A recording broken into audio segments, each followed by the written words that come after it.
Boise State Game Pants Esports Arena. It's time for another edition of the Esports Tower Rumble, where the talented all-star teams of the Esports Tower are competing for a spot in BFC to play against pros and content creators. It's a little bit different now.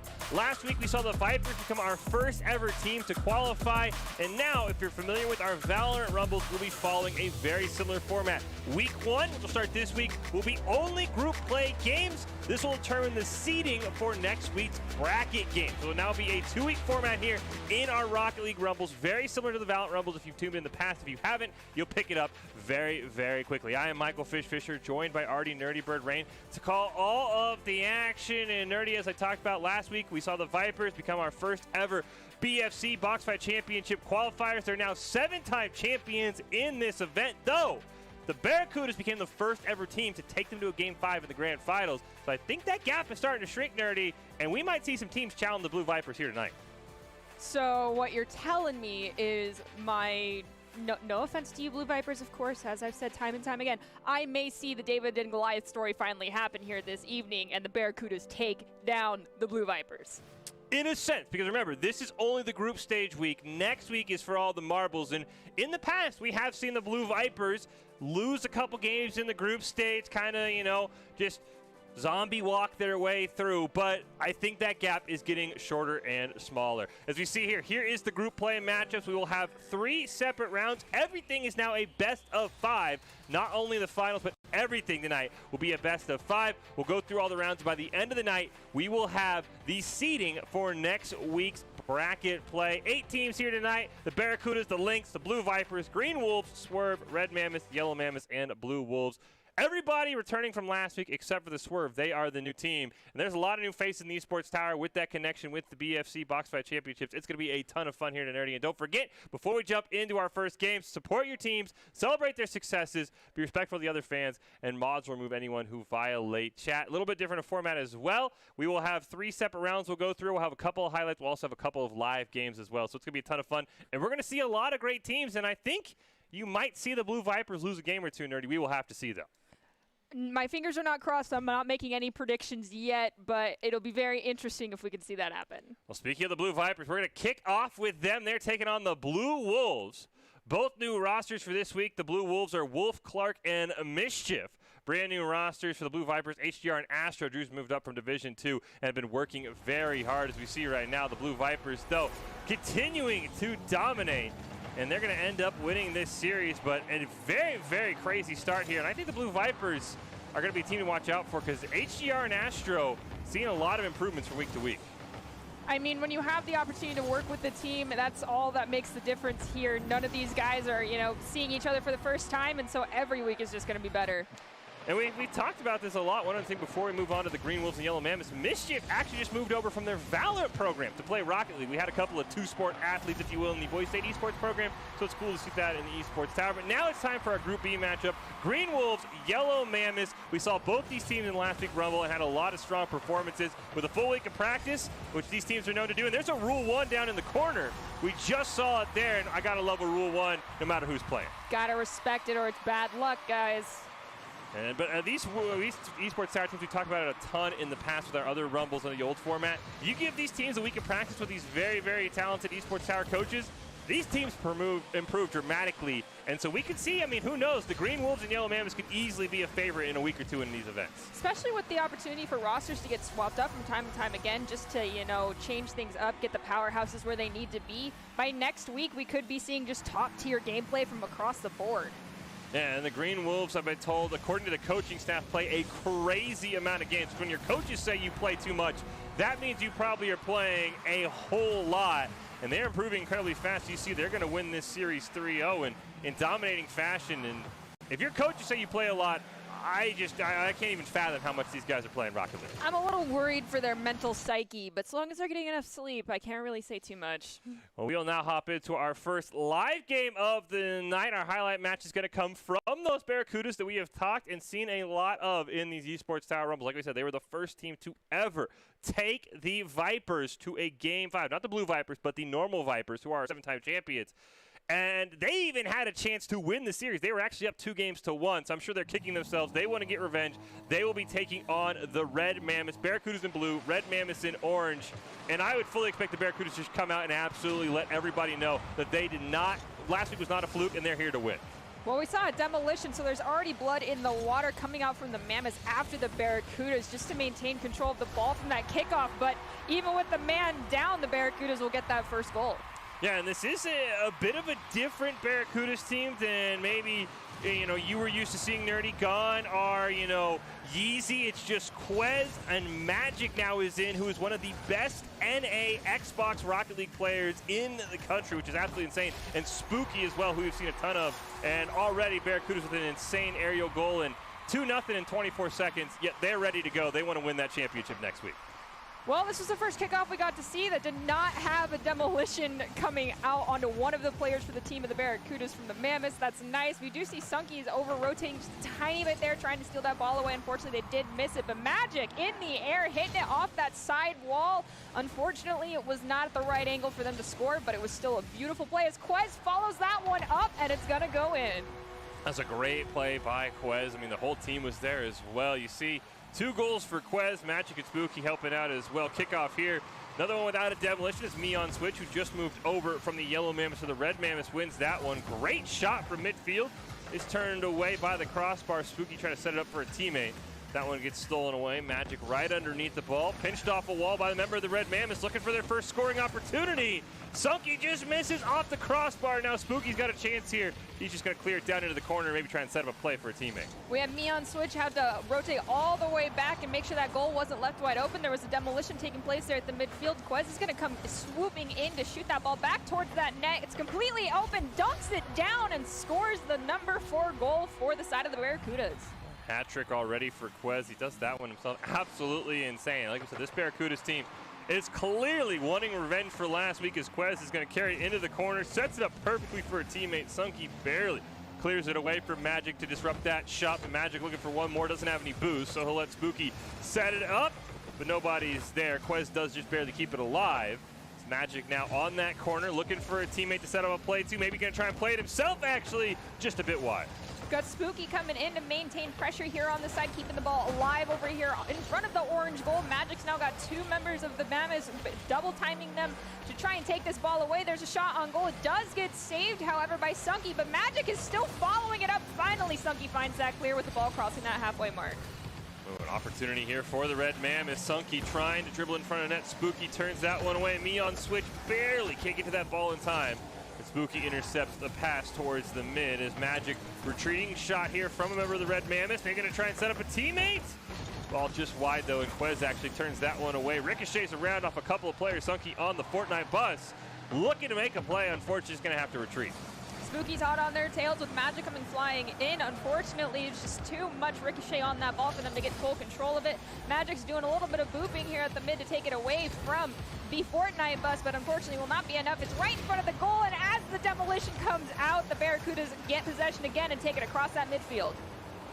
Oh my goodness, Quez nearly just put that in from the other side of the field. I think Sunky was the one who turned it away at the last moment. Scary spot here for the Red Mammoths. They are able to have someone turn that one away. Now the Fortnite bus looking to make a play with a great second touch near midfield. That one just gets denied. Spooky going to try with Magic's help to clear this one away. Don't see Quez, so they're not quite able to get a pass, but they are able to clear it back to that orange side. We've got a lot of back and forth happening here at this midfield with no one getting definitive control of the ball. Quez got a nice shot down into the corner. Spooky's trying to take it away from Neon Switch. Neon gets it stolen by Magic, but a little bit of help from that Fortnite bus will keep it alive here for the side of the Mammoths as it goes towards the Barracuda's goal. Quez going to retreat, maybe try and get that ball pushed upfield. Great steal there by Carbon to maybe challenge the Barracudas, but that one easily turned away. Spooky sets it up perfectly. A minor touch off the roof stops what could have been a free goal for the side of the Barracudas. Now Magic going to set up Spooky with a great pass in midair. That was beautiful. There's nothing you could do if you're the Red Mammoths. Holy. That seemed like a page out of the Vipers book right there. That was so perfectly done. We see Spooky winning a nice kickoff. Unfortunately, that for them, Sunky will take it away. Now just having to play it around Quez, but Quez will elevate, knocking it high into the air. Now all three members of the Barracudas are right in front of the ball. Let's hope they don't overcrowd in front of it. Magic now going to carry it down. Less than a minute left in this first game, which is all but decided with a 5-0 Barracudas lead. Quez right there, takes a shot, turned away. Gonna stop that one near midfield, play it around the Fortnite bus. Quez looking for one more. He's got a wide open net, but it does get stolen away. The very last moment, the Barracudas will not be able to find a 6th goal for him. Neon Switch is trying to battle away Quez for that ball. They managed to get it away from them with a little help from Sunky getting a shot at the ball, but Quez, at the goal, Quez is right there playing it off that back corner, just barely enough to keep it alive, and that shot too high for the side of the Mammoths to score a goal. 17 seconds left. Magic's got Spooky on that left wing, trying to get a pass. Actually, Spooky went for the demo on the goalkeeper, but a great stop by Sunky in the Fortnite bus. Stops that goal. Quez, one chance, goes underneath the ball. And Sunky's going to clear that one away, and that should all but do it for game one. If the Barracudas just going to let this ball touch the ground, no, they want to keep it alive. Maybe look for a 6th goal. Spooky still managing to keep that air dribble, but Sunky drops it down. Barracudas win that game, end up winning the series 3-0. And now we'll take a look at our full series match, our premier match of the week in round one, with the Swerve, who we did not see last week, but in the past, don't know if the roster has changed, but it was a team that I know you and I were big fans of. They're taking on the Lynx, and we'll see, like I said, first week we've seen the Swerve in a while. Lynx played great with the new roster, had some good matches, and I'm very excited to see the Swerve team in particular, because when teams take a week off in the Esports Tower, they usually made the bracket in our old format. Who knows what about a month or so could do for the Swerve, taking it off and just practicing behind the scenes. Perhaps are we going to see a team another one that could possibly take down the Vipers? Maybe. I mean, the Swerve were one of those teams that we always said, I think this team has a chance. They can get things going. So we will see here in our full best-of-5 series with the Swerve and the Lynx, our last game of round one, who will be victorious. Remember, this is only week one of the Esports Tower with our new format. All of these games will go into determining the seeding process for next week's bracket stage. Here we go, the Lynx and the Swerve. As we kick things off right now, and we see for the Lynx, I'm faster than you, Racer and Mink in that blue side. Mink trying to set it up, trying to play it around Flux. Not quite able to. Loaf trying to set one up on a shot, but it gets turned away by Racer. We've got Mink still trying to corral the ball down here in the corner with 2 members of the side of the Swerve booping them around. It's going to make it a little difficult, but they still manage to get it past that halfway mark. Mink now elevates, dropping it almost in front of the goal, but it gets redirected by one of the hoods of the Swerve. Great job. They have been told that even in their absence, this Swerve team of Flux, Loaf, and Pancake have consistently blown out competition at their rank. They are a favorite tonight to get a high seed in this event as they set one up right in front of the net. Mink's going to clear it away. Got to pass down to Racer with a nice ricochet there. Has a shot on net off the crossbar, and he bangs it in. That's goal number 1 for the Lynx. That was almost a completely open net. I mean, yes, you had 2 people there, but chilling out in the corner. Can't really say anyone's playing goalkeeper there, and that's just unlucky. That was a fantastic little touch there by Mink at midfield to accelerate that ball into the corner. On the kickoff, Flux going to win that one cleanly, but I'm faster than you. Very appropriate name for Rocket League's going to take it from the corner. Loaf will deny that, set it up for maybe a teammate off the rebound, but unfortunately Pancake gets denied, and the orange team's got to retreat again. We've got Flux still trying to keep the pressure alive here, but Racer will elevate with that ball, playing it off the back wall. Loaf will try to drop down and grab it. With the help of Pancake, it gets redirected all the way over towards the blue goal. I'm faster than you, tried to knock it, but unfortunately was a little bit too low on that elevation as Flux gets a shot and scores to equalize our goals. A fantastic play here by Flux. Pancake with a nice setup as well. Anytime you allow that rebound to happen, there's usually a goal coming, and it's just a great shot over Racer as well. What a play by the Swerve. Calculated. That's all we can say about that one, right? Yeah, sure. Another name to watch out for, he was not in that goal, is Loaf. He is a senior and has been grinding out to try and get a Rocket League scholarship for college, or at least be on a collegiate Rocket League team. And Flux going to score a second one, though. And maybe the Swerve just needed about 40 seconds to wake up because they are absolutely popping off. We mentioned it before, the Swerve always looked promising in the past. Taking a long break could be what they needed to, reconsolidate, get all their bearings about them, and just grind their way to the top. Yeah, and Flux was definitely a player that I remember when we saw him in the Esports Tower, he was definitely dominant. So he's the name to also watch out for with a fantastic shot. Pancake ended up touching it, but that ball just wide of the net. Racer can't quite redirect it at that midfield stripe. Flux and I'm faster than you in the corner. Flux wins it, sets it up in front of the net, but nobody's there in rotation. Opportunity wasted there for the Swerve as Loaf keeps it alive, though. Maybe going to try and get on the board. but it gets turned away, but I am faster than you. Maybe you pass to a teammate, but it's also denied by the side of the Lynx. We've got two members of the Lynx corralling around this ball to try and take it away from Pancake. So we've got one member of the Swerve rushing in for assistance. The Loaf in the air trying to bring it down here by the corner, playing it off that back wall to a teammate. Unfortunately, it will get redirected. Now Minx has the opportunity to take it past that midfield as I'm Pancake races back towards the goal. Racer in the corner, Pancake there as well. Demolition off screen from Flux onto Mink.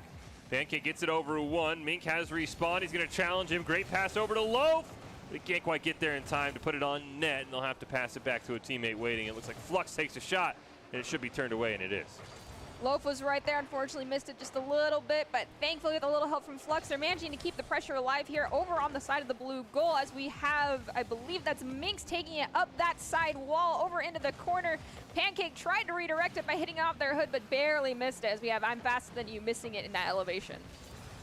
One more clear is going to come out here. Pancake sneaks it under one, gets a demolition on to Mink as the ball flies up in the air near midfield. Loaf just kind of muscles it past two members of the Lynx, setting up Flux.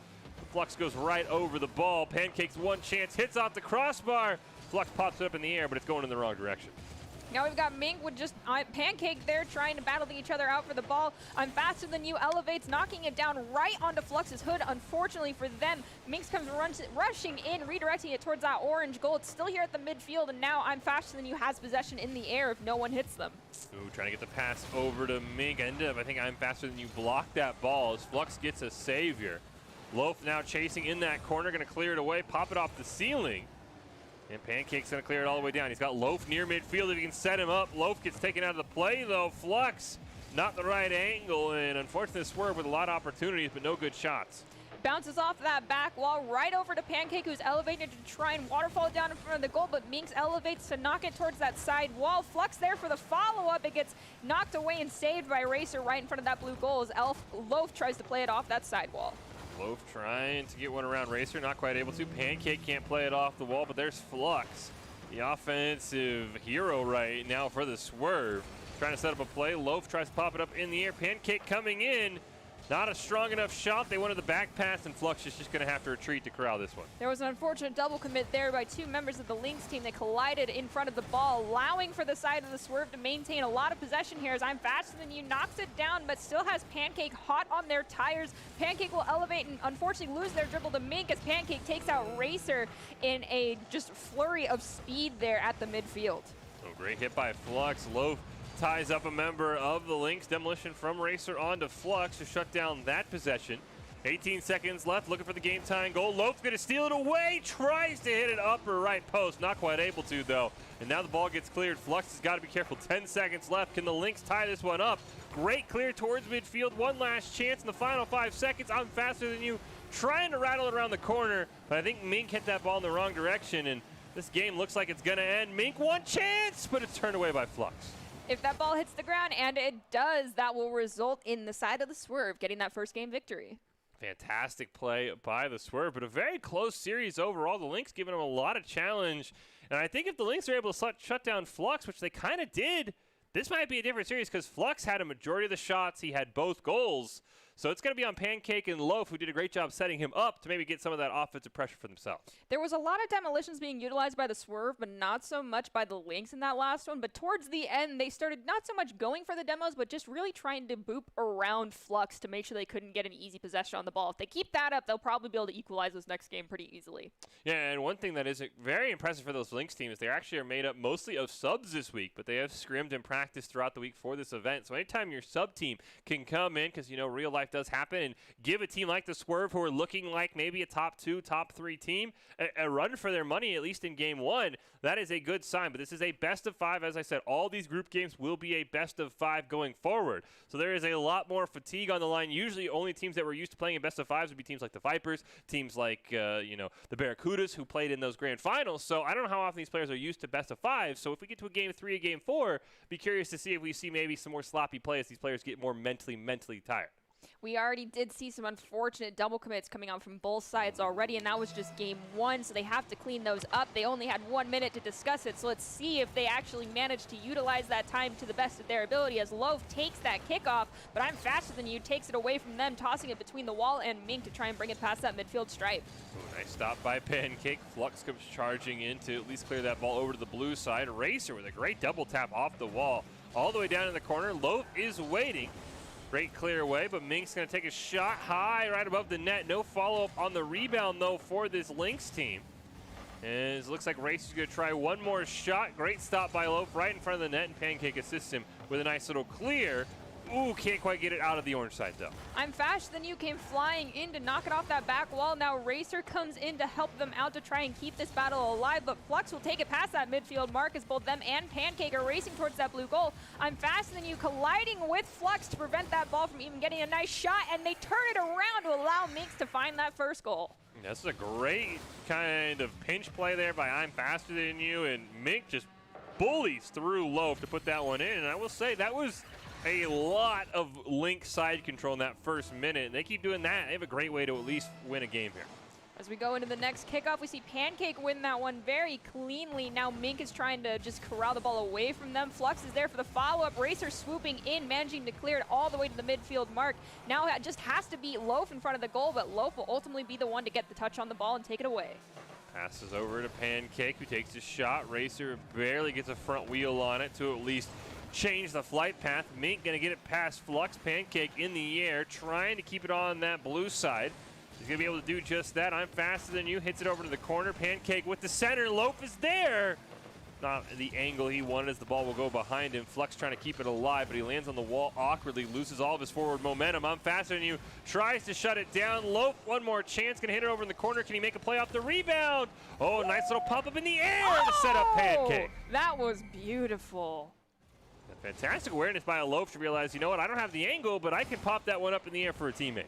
And Pancake coming in, being that saving grace. Flux was there as well, but if you're looking for any sort of, you know, type of rebound play there, you gotta be careful if you're the Swerve over-committing like that. You'll get another clear from the side of the Lynx to get them another goal, so make sure you're ready to rotate. Yeah, you're hoping maybe you see a player like Loaf in that position after taking the first shot, immediately retreating. So you see Pancake here, gonna make a great stop. Flux now going to try and at least clear this away. We've seen a lot of great side control from this Lynx team in Game 2. As a shot hits off the crossbar, it's so close. Racer comes flying in, but he couldn't quite get there. And just a very, very great opportunity, barely missed. Loaf and Racer battle it out for the ball, allowing Racer to get some possession, but then Flux elevates, knocking it across the midfield all the way towards the blue goal. I'm faster than you and Racer, however, the only two there by that ball. So now for the side of the orange, it's a little bit of a time to reset as Pancake comes in, stealing that big boost, but unfortunately, Minx is still the one to end up with the ball, knocking it towards the orange goal. Mink gonna try and play that for a teammate. I'm faster than you, gets the ball stolen from him, but Racer's in great position, misses just wide. Now the Lynx have got to be careful. Mink with a great challenge on what would have been an open net shot. Sets up Racer, who hits off the crossbar once again. One more attempt from on faster than you. No crossbar in sight. He gets the second goal for his team. 1 goal lead. They got to be careful if you're rooting for the side of the Minx. Make sure that they are not overcommitting and double committing on that ball, lest they lose this 1 goal that they have right now. But we still got plenty of time to see this equalize out with just under 2.5 minutes remaining.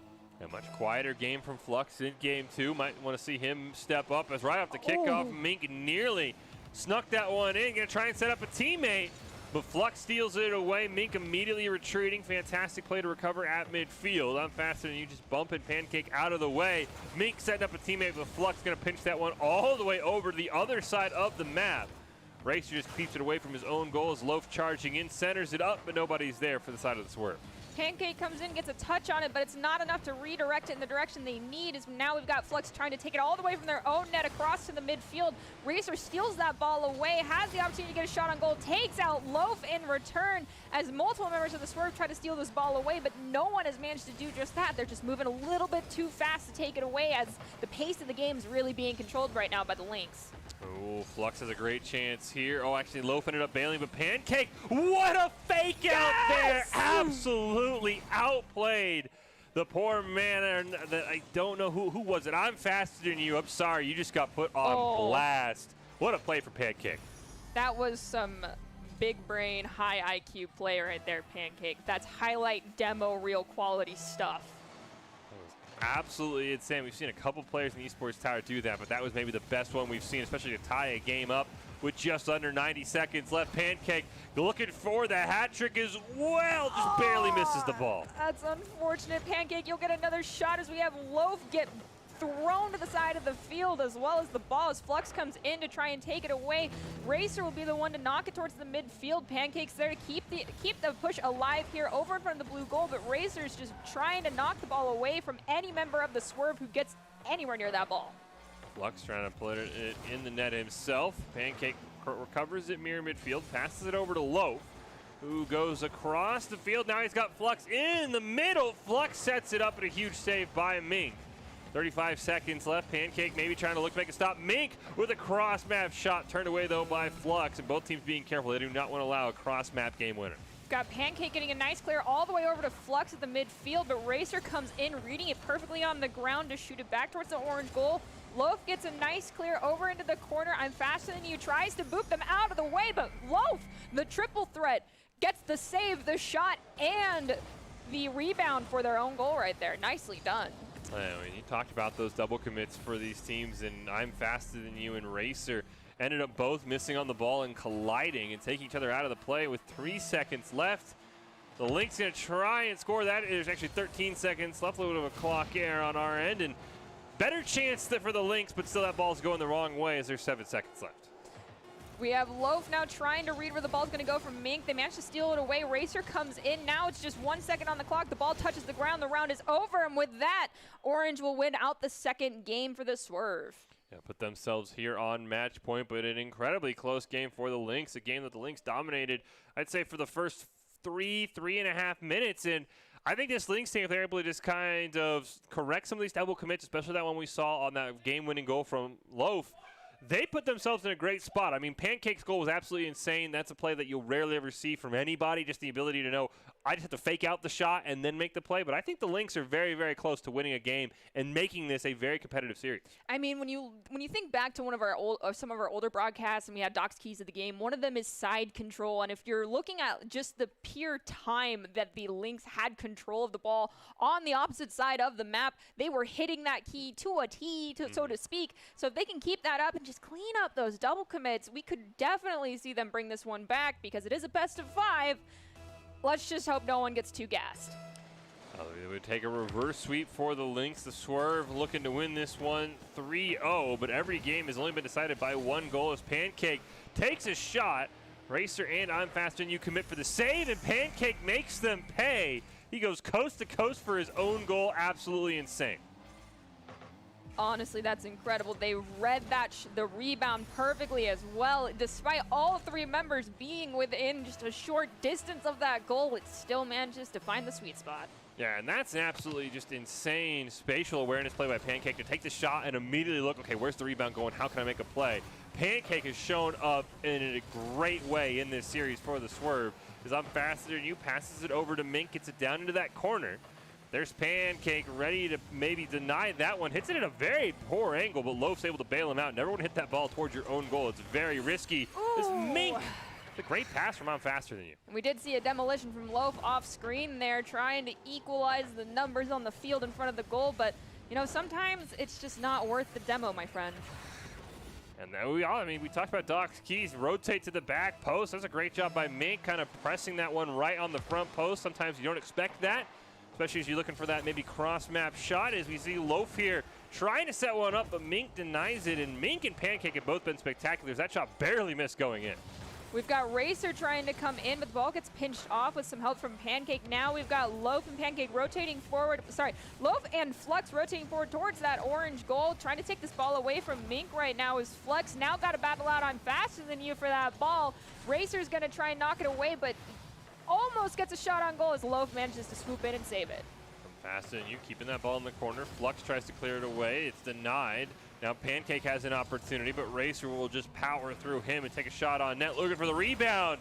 But Flux makes a great save. Now Loaf wants to clear. Mink's going to deny it in the air. Denied Pancake from stopping that as well. Wants a pass back to a teammate.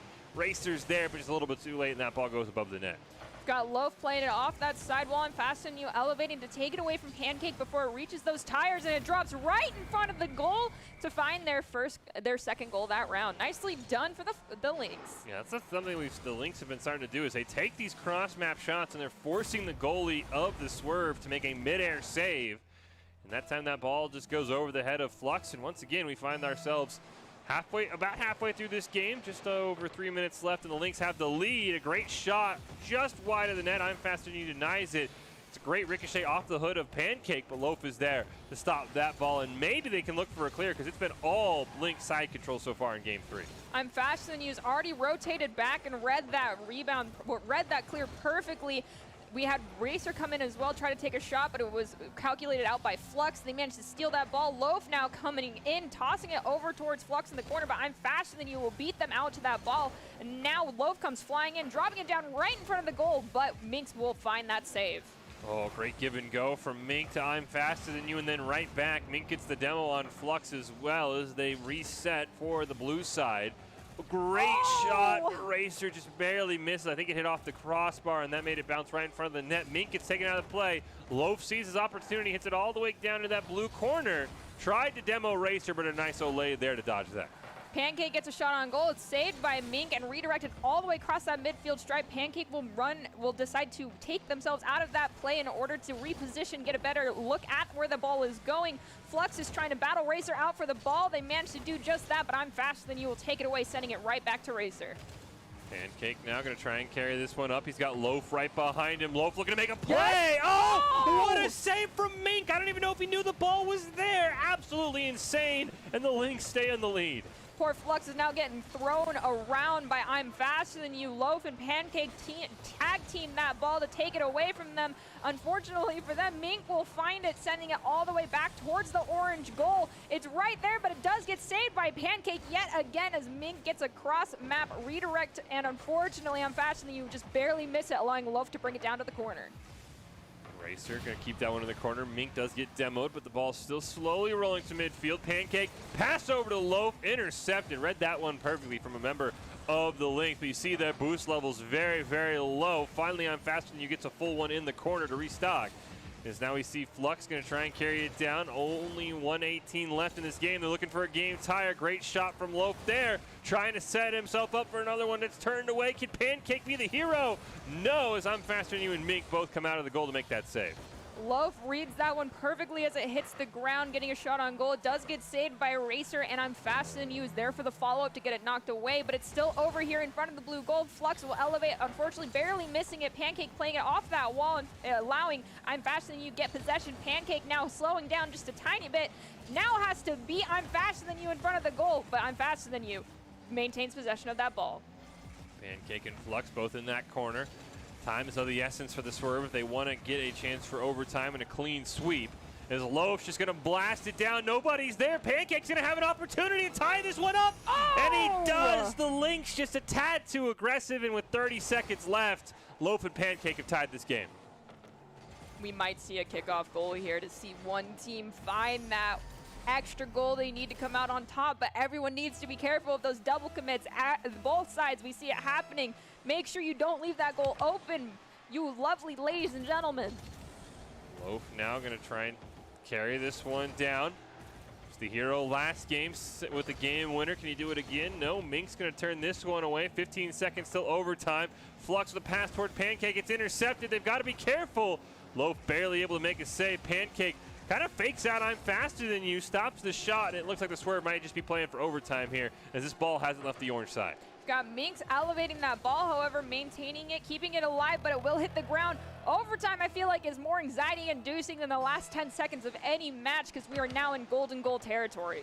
Lynx got to be careful. One more goal, and they will lose this series. The Swerve trying to win it. Ball gets cleared down. We've seen great side control from the Lynx. They need one more goal. Racer trying to set something up. Flux going to clear it away. Pancake will go chasing after it. Has a teammate in midfield, but it's turned away. Loaf keeps it alive, but just barely as Mink pushes it to the orange side. We see great rotations coming out from both sides right now. Racer's elevating off that back wall. Flux trying to beat them to the ball. Two members from both sides colliding as Loaf takes out Mink. Will the side of the Swerve take advantage of that? And they will. Flux scoring that game-winning goal in overtime. That was an absolutely fantastic play from Loaf. A great demolition, kept that ball in front of the net. Racer can't quite make the save. And just like that, the swerve will barely sneak past despite the 3-0 score line. Every game decided by just one goal. Absolutely insane. And that is how we wrap up our round one play.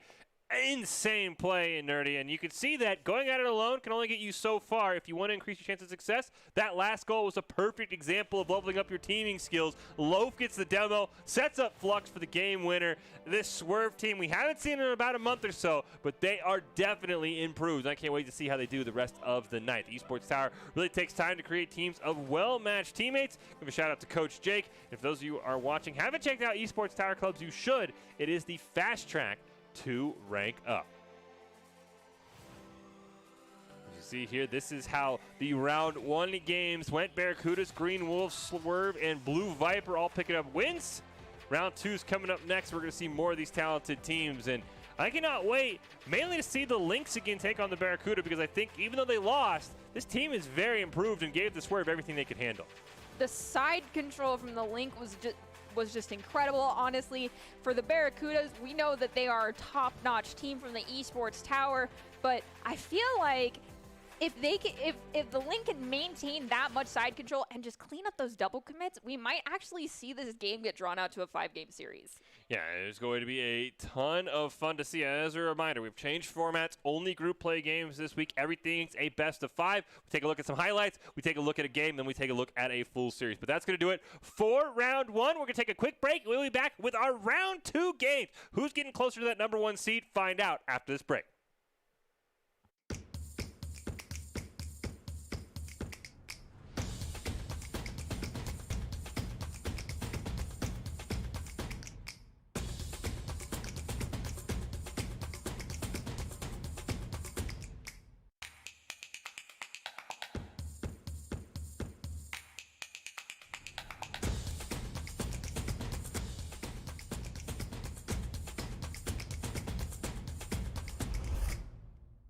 Are you guys ready? I don't think you guys are ready, bro. Here we go. Prepare your ears, chat. Prepare your ears.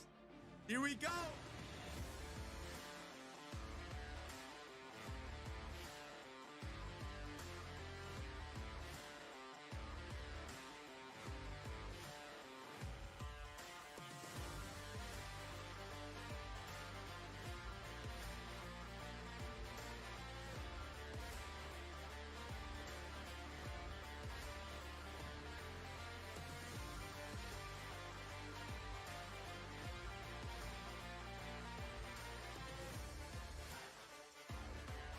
Yes, sir. Welcome, ladies and gentlemen, to the Schmied Cup. They're not going to be ready for this.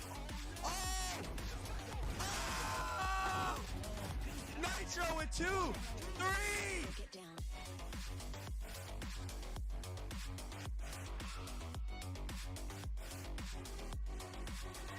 Dark Wave.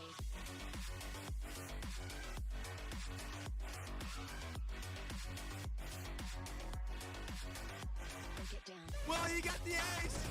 And he got the ace to close it. Corey is your first Schmied Cup champion. UFC events, brought in some heavy hitters to support this tournament. I hope you guys enjoyed it. It was the first Schmied Cup. Hashtag never alone,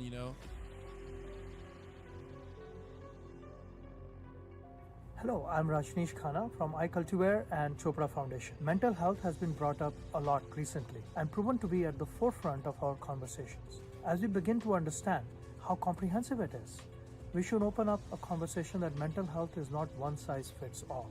We all need help or just someone to talk to from time to time.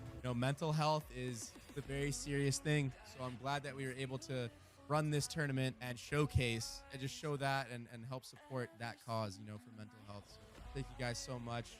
Let me go talk to the Esports Tower team. Yo, what's going on, guys? Hey, man. So how did it feel playing against 10s? I'm shaking. Yeah. Shaking the entire time. You guys got rounds, right? So that's all that matters. Yeah. And don't feel down. You No, literally I just feel played. I feel great right now. I'm coming out.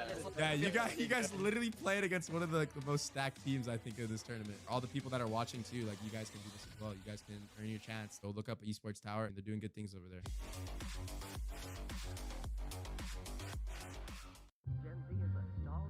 The news says Gen Z is struggling. I've got news for them. I wait tables, but last week I built a field hospital. I put out a forest fire. I stopped 1,000 attackers. And a natural disaster. I've saved lives.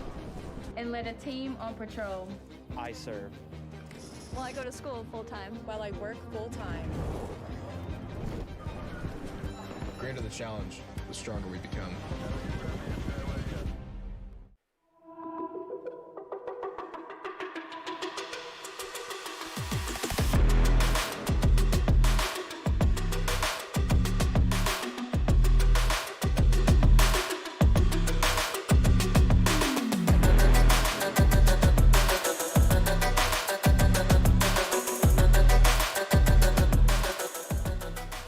Welcome back into this Esports Tower Rumble broadcast live for the Boise State Gate Pants Esports Arena. Fish and Nerdy Bird here calling all the action. It's our new Rumble format.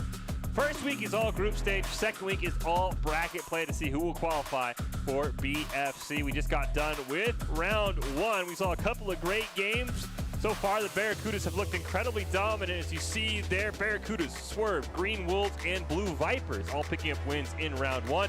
We'll see some of those teams in round two. And Nerdy, I think right now, the Swerve and the Barracuda have to be the two most impressive teams for what we saw to start off tonight's broadcast. I can't argue with you there, but I'm not going to make any, once again, no predictions about who I feel like are going to be at the top teams for this broadcast, because I really want to see how this game between Lynx and Barracudas turns out because of how well Team Link performed during the last round. They just need to clean up a few things, and as that game progressed, they definitely were managing to do just that. So if they just don't have as many double commits on this one, I feel like we might see a little bit of an upset for our Barracudas. Now, the Barracudas, one of the best teams. They had a historic performance last week, and I'm sure that has propelled them to what we saw in their highlights, an absolutely insane performance. If you are just joining us, it's a little different than you're used to. We'll take a look at a couple of highlights from some matches. We'll also take a look at a full match, and then we'll have a full best of 5 for rounds 2 and round 3. Before we get started with all that, we do have Doc's keys to the game. Don't let them have multiple attempts. Clear the ball at angles, steal boost, and bump and demo to disrupt. We've seen time and time again, sometimes you don't need a demo. You just need to bump them out of the way, and that can be almost as critical. But hey, demos just won the last round for the Swerve, so if you can get one, always go for it. It's presented by Esports Tower. Score pro advice at esportstower.com. Improve your game sense, improve your team play, improve your performance under pressure. You'll get matched with great players and professional coaches to help you rank up. It's time to kick off round 2, and we'll start with the match that both of us wanted to see. Barracudas facing off against the Lynx. The Barracudas dominated their first match of the night. The Lynx stumbled a bit, but challenged the Swerve despite the 3-game series. Barracudas do have a sub with Spooky filling in for Prodigy, and right now, 50 seconds left, it's a 2-2 game. This Lynx team, I'm telling you, is very, very talented. Honestly, if they just manage to, like I said, keep those rotations clean, don't do those double commits, and keep the ball away from Quez in this case. Just don't let Quez be in the air. Bully them if you have to. This may be the shining opportunity for the Lynx to come out on top, but those demolitions are coming out from the Barracudas. They are bloodthirsty. They are not letting anything slip through their fingers just easily as they score that 4th goal with 7 seconds remaining. Quez, all 4 goals in the game we're taking a look at here. He's been totally impressed since he has taken over a full leadership role for this Barracudas team. And the Lynx, I mean, they feel very close. They do have a sub, Jockstrot, who is a player we've seen quite a few of in the Esports Tower, is on vacation. I think that Lynx team in a couple of weeks could definitely give somebody a run for their money. Jumping into our next round 2 game, the Swerve, who we just saw, taking on the Red Mammoths. Swerve looking to continue that winning streak. They barely snuck by. The Lynx, the Red Mammoths, need a bounce back stage if they want to have a good seed. And the Swerve right now, once again, another close game, but they're still in that lead, and it's Pancake and Flux doing a lot of the work. If you want to come out on top, you got to take out Pancake, honestly. But Sunky also for the side of the Mammoths and Neon Switch. We've seen them work magic between the two of them. Sunky turning around that rebound save right there, all the way over into a goal for themselves. They've shown their prowess in this tournament more than once, so definitely a name to watch out for. And Sunky has had some incredible performances. Another overtime game here for the Swerve as Pancake and Loaf doing a lot of work right now. Loaf played for the Hammerheads in last week's Rumble, switched over to this team and has fit in seamlessly. And just like that, It's a game winner for the Swerve. So even though they're not pretty, they're only winning by 1 goal. They Swerve win that series 3-0. And I think the Swerve and the Barracudas, that might be the matchup I want to see. In the past, we've talked about them, but honestly, that is a very, very good 2 teams that we've seen so far. All right, so we've got Rocket League's kind of it's soccer with RC cars, as we always like to describe it, and these are 1-game differential series. That is, in the sense, good soccer. So I have to say, it's good Rocket League that we're seeing such close games here. Speaking of good Rocket League, we're going to join the Blue Vipers and Yellow Mammoths in Game 5 of their series. We'll take a full look at this game. Winner will win. So there's a lot of pressure on both these teams. We've not seen a Game 5 tonight as HGR try to set up Sen. That one's going to get cleared away as the Blue Vipers looking to strike first. We do see Cobalt managing to get a clear there with a little help from one of their teammates, taking it down into the corner of the Vipers' goal. It might get stolen away here, however, as they do manage to get a little bit of possession, and then I believe that's Bake comes in and swooping, but then one of the members of the Mammoths just hammers it right in for that goal. Ricky's going to get that goal. Have been told the games we did not see were all incredibly close, so I expect Game 5 to be very close, as well as Clickbait ties up on that kickoff ball for the Blue Vipers, cleared down. More side control for them, but it looks like it's going to be cleared away by Solid. HDR in the corner, overdrives the ball a little bit, going to pass it back to Astro, but that one's going to get stopped. Cobalt and Rake there are unfortunately both colliding with one another. That just comes down to cleaning up your communication and making sure that you're talking to one another. It does get shot to the midfield, but one of the members of the Vipers was waiting right there, calculated it perfectly, and is going to manage to keep the ball over crossing that midfield mark from Cobalt. It's clear. Clickbait going to pass it down to Ricky. Try to take a shot on net, but the ball gets popped up in the air. We see this member of the Blue Vipers, that was Rake, did not have any boost. He's got to be careful. Solid trying to set something up for a teammate. Clickbait hits it in. The Yellow Man is a 2-0 lead here in Game 5. Let's see if the side of the Vipers can manage to shut down the kickoff. They managed to do just that. Great winning that cleanly. Unfortunately, do end up losing it. And Solid Eternity manages to get it in the air, but it's returned right to the goal by one of the members of the Mammoths. Ricky and Clickbait combining for 3 goals. They put the Yellow Mammoths in a fantastic spot. HGR with a great win on the kickoff. Might be a chance for the Blue Vipers to force their way back into this game. Drake's going to keep it alive. Clickbait can't quite find a nose on it. Solid Eternal with a great chance here. Dribble it into the net. Tries to play it around HGR. Clickbait comes racing in. That ball gets stopped. The Blue Vipers, they need to find some offense here in a hurry.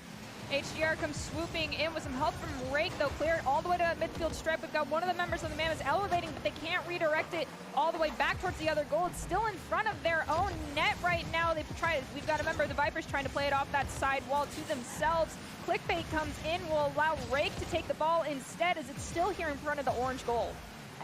Solid trying to play that play around Rick, not able to. Clickbait misses on it, but Ricky out of nowhere punishes. That was Astra who thought he had a wide open net. You can't take that long. Huge play by Ricky, keeping it a 3-0 game. We've still got possession of the ball here for the Vipers, still on the side of orange as well. Clickbait is keeping an eye on them. All 3 members of the Mammoths are in front of their own goal right now, making sure they don't leave it open for an easy shot, as Eternity manages to clear it over into the corner, but then HGR comes swooping in with some help from Rake to score their first goal. One on the board just as we enter the second half of this Game 5. Rake with that goal, and in D's team for the Blue Vipers, they need offense in a hurry. They cannot let this time continue to tick down as Ricky can't quite make a play on it. Solid's going to back pass it to Clickbait, who's waiting in the corner, going to try and dribble this one up, but HGR does a nice job denying it, keeping that ball on the orange side. HGR tries to steal it away with some help from Rake. They'll find another goal there for the Vipers. Great play there by Rake to keep them within 1 goal. We'll see if the Yellow Mammoths now have a response in them. Ricky and Clickbait have been huge so far in this game. Solid's going to pop it up in the air. Here comes Rake, trying to maybe get a hat trick for himself and tie this game up, and he'll do just that with a fantastic solo play. 1 minute and 43 seconds though, Fish. That's plenty of time for either of these teams to score that 1 extra goal they need, or possibly even more, as we've seen a historic 5 goals in 40 seconds in this tournament. Well, Rake was putting on a clinic himself. 4 goals in the last minute and a half for him. That has put the Blue Vipers on top. Rake absolutely coming alive. maybe he just had to take a little bit of a break. As I mentioned, this is game 5, so this is when the players are mentally taxed the most. It's a lot of Rocket League to play as Astro is going to take a shot. I think he tried to back pass it. Rake barely saves it. Solid shot just wide of the net. Clickbait charging in. Wrap it around the corner, plays it around one, gets it around Astro one more time. Oh. It's right in front of the net. Solid with a touch, but Rake, of course, makes a great save. There just wasn't enough momentum from anyone there for the side of the Mammoths to get that ball to roll in. There's just, you gotta make sure you're using your boost properly and monitoring that as the ball drops down just to the left of the goal there for the side of the Mammoths. We've got multiple members of the Vipers coming in as one's rotating back now, and a demolition comes out right in front of the orange goal, and HGR manages to keep this fight alive here in front of the orange goal. Nice clear there by Clickbait. Him and Ricky now on that left side. Rake's gonna clear it away.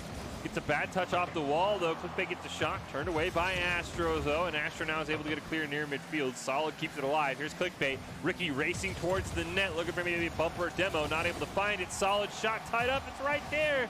So close, but nobody can capitalize for the Mammoths.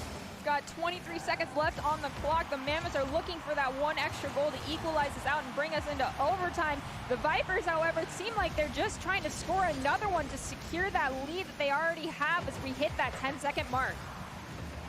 8 seconds left. One more chance here for the Yellow Mammoths. Clickbait rushing in. 3 seconds left. Can they get the shot they need? Ball can't touch the ground. They're barely keeping it alive. It's not really going anywhere, but it's still being kept alive. No, okay. It touches the ground. The Blue Vipers will win that one, and they will win Game 5. Absolutely insane performance for both those teams. The Blue Vipers, especially Rake, definitely maybe joining that upper echelon of teams like with the Barracudas and the Swerve. I'm sorry, but 4 goals in, what, less than a minute on their own almost, right? That's insane. Yeah. You can't let that happen if you're on the other side. I'm just being totally honest with that one. Just don't let someone pop off that much. Yeah, that's maybe like a solo player to shut down if you're facing against the Blue Vipers. We'll be shutting down Rake, but we will take a look now at our premier match from the round 2. It's the Green Wolves facing off against the Blue Wolves in this best-of-5 series. We'll take a look at every single game, see who comes out on top. The Green Wolves look strong in the first round of the group stage tonight, and are one of those teams alongside the Blue Vipers that can maybe challenge that upper echelon of the Barracudas and the Swerve. As we see here, Jay, Nova, and Scalix trying to set up something early on with a ton of side control. Jay can't quite get it around everybody as it's finally Siphon, the last man there, makes a great save. Got Nova now trying to see if they can get their hood on this ball, but both members of the Blue Wolves will beat them to it instead. Jay now trying to take it into the goal themselves with a little follow-up from one of their teammates. It's not enough as it's popped a little bit too high, and then the elevation coming out from one of the members of the Blue Wolves. They'll miss it, allowing Jay to come in for their follow-up and scoring the first goal for the Green Wolves. Great play there by Jay. You see Bates, the goalie, out. Yeah, there's nothing Mischief can do. That is going to be a first goal for the side of the Green Wolves, and we'll see. Kind of feel like Rake here a little bit with Jay. He's the only person in the game besides Siphon to have a single medal on his team, and that probably means he's going to be a player to watch out for. Or a player that gets demoed a lot by the time the second match starts. So my heart goes out to you if that begins as we see Nova come swooping in. Sir Wolf demoing Jay just as I say that, allowing Mischief to score that equalizer with a little over 4 minutes remaining.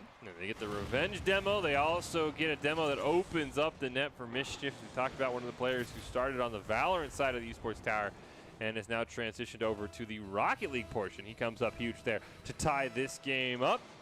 See what the kickoff has in store. Sir Wolf, a name we've seen quiet a bit, still aptly on the Wolves, able to win that one. And Siphon now right in front of his own net makes the save. Jay retreating as Mischief's going to clear it over to the orange side. Jay goes up the wall trying to play it to themselves. Unfortunately, they knock it a little too far and will lose their dribble, allowing, I believe that's Clank to get possession of the ball off the wall there. Sorry, Clark, and then allowing Mischief to come swooping in, but it does go right in front of Nova right there. So now Siphon's got to be careful. Jay's just going to blast that one down to the blue side. Sir Wolf is there making a great save. Jay was a huge shot. That was a ton of speed on that ball. Jay with his second goal of the game.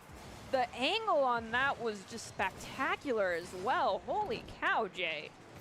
That was a great play there. We've seen some spectacular solo play in our last 2 games from Jay and Rake. We'll see If anyone's able to shut down Jay, it looks like Scalix is able to win that one. Jay now in the corner, looking to set up something for a teammate. Plays around a couple. Mischief and Siphon run into each other, but no one can capitalize for the Green Wolves as that ball gets shot all the way across the blue side. We have Jay coming in. Unfortunately, will miss that ball, allowing Mischief to get a little bit of possession here. Jay ultimately will end up with it, however, playing it around that corner. Will they be able to get the touch in? They will not, as Clank manages to steal that away, taking it to the midfield. But Siphon has something to say about that, redirecting it towards the corner. Sir Wolf tries to play that one off the wall, not quite able to find it. Jay now takes a shot. Siphon will deny that one. Follow from Scalix, though, going to go across the field. And Sir Wolf's just going to clear that one, take a shot on net. Jay, though, in perfect position, makes a save. Maybe trying to look to add one more to his total. Get that hat trick. And Scalix is waiting there as well, but no attempt's going to land from the side of the Green Wolves. Now the ball is right in front of the net. Jay manages to just barely get a touch on it to redirect it and save it 2 times in a row as Mischief had a shot on goal. Skylax now trying to take it up the side here, has 2 members of the side of the Blue Wolves hot on their tires. However, Sir Wolf tries to pop it over a couple members of the Green Wolves, but will ultimately lose their dribble as Jay rotates back towards that goal from Clark knocking it back towards the net. Sir Wolf going to take a shot. He's got Siphon waiting in the corner. Actually, they're going to play the rebound themselves as now Mischief is waiting there. Over pursues the ball a little bit. Jay tries to get a pass over to Scalix. Didn't see the ball, though, and that's going to allow Siphon just clear it right back, trying to bait out a play from Nova, but Nova will clear that one towards the wall. Not quite able to find those. Scalix now wraps it around the corner, making a play. Trying to set up Jay, but it's turned away. Siphon dunks that one down right in front of Sir Wolf, but Wolf will lose that ball, allowing Jay to bicycle it back towards one of their own teammates, but the follow-up's not there. Sir Wolf still maintaining possession. Clark now coming in to help them out. There's not a lot of pressure on them, but Jay comes in and knocks it into the corner. Ooh, Jay looking to maybe give his team the insurance goal. Ooh. What an angle. Hat trick for Jay. I think he might have even knocked this one in reverse. Crazy hit there to be able to knock that one past the crossbar, and Jay doing it himself right now. You can see the medal starting to rack up, and he's got his team a 3-1 lead. We go into the kickoff here, kind of stalls out in the middle, but the Green Wolves ultimately win it a little bit more. Jay in the perfect position, however, sending it right back towards that blue goal. Sir Wolf read it as well, trying to dribble it back towards the orange goal. There's a couple members double committing on this ball. If you're looking at the Blue Wolves, Jay will take advantage of that now. Just has one person to beat. It's Mischief right in front of the goal, taking control of the pace of the game. Jay scoring the 4th goal for their team. A fantastic play, baits out a save from Sir Wolf and Mischief. Siphon just can't get back in time, and Jay is absolutely popping off right now. 4-1 lead, just over a minute left between these two teams. The Blue Wolves, their one goal came when somebody demoed Jay, and that might be what they need to do going forward in this series to have a chance.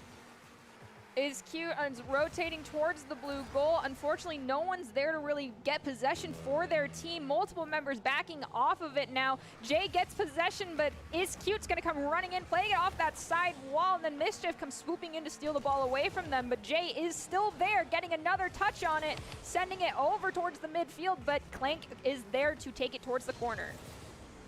Jay going to clear that one across the field over to that blue side, just barely. Skylix now in hot pursuit. Trying to play that one off the wall, but it gets stolen away by Siphon.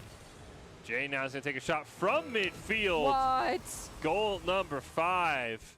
And that should about put a bow on this game number 1. Just demo Jay. Just demo them again. Come on. You guys can do it, right? So I got to do something because right now Jay is absolutely dominating this series.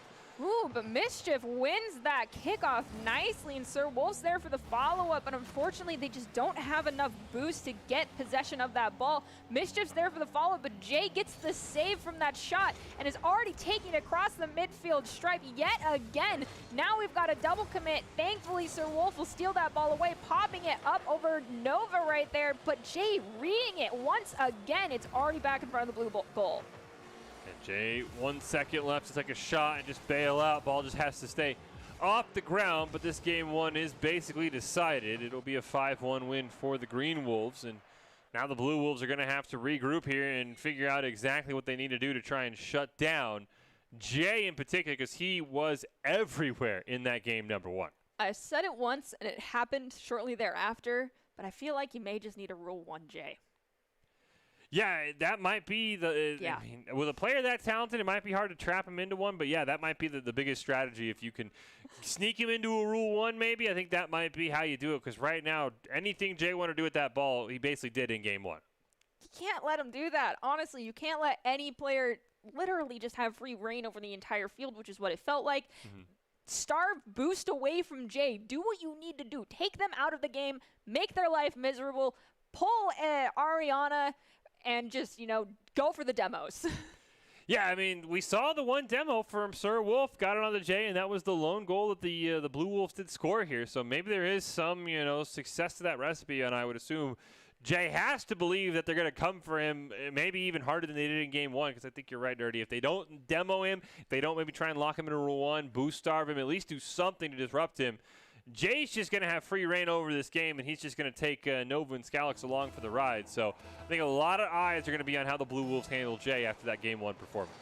When we go into the first kickoff, and Mischief manages to steal it away from Jay. Sir Wolf's there for the follow-up, taking it off that side wall. Unfortunately, though, it's a little bit too wide of the net, and it's already back in front of the blue net with a shot from Jay.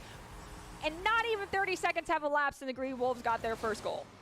You see the pressure there for the Blue Wolves. Unfortunately, Mischief was trying to retreat, just retreated a bit too much, and already the fireworks start for Jay. And yeah, I mean, you got to wonder, is there anything the Blue Wolves could do to shut him down? Because right now, I mean, that was a coast-to-coast goal just 15 seconds in.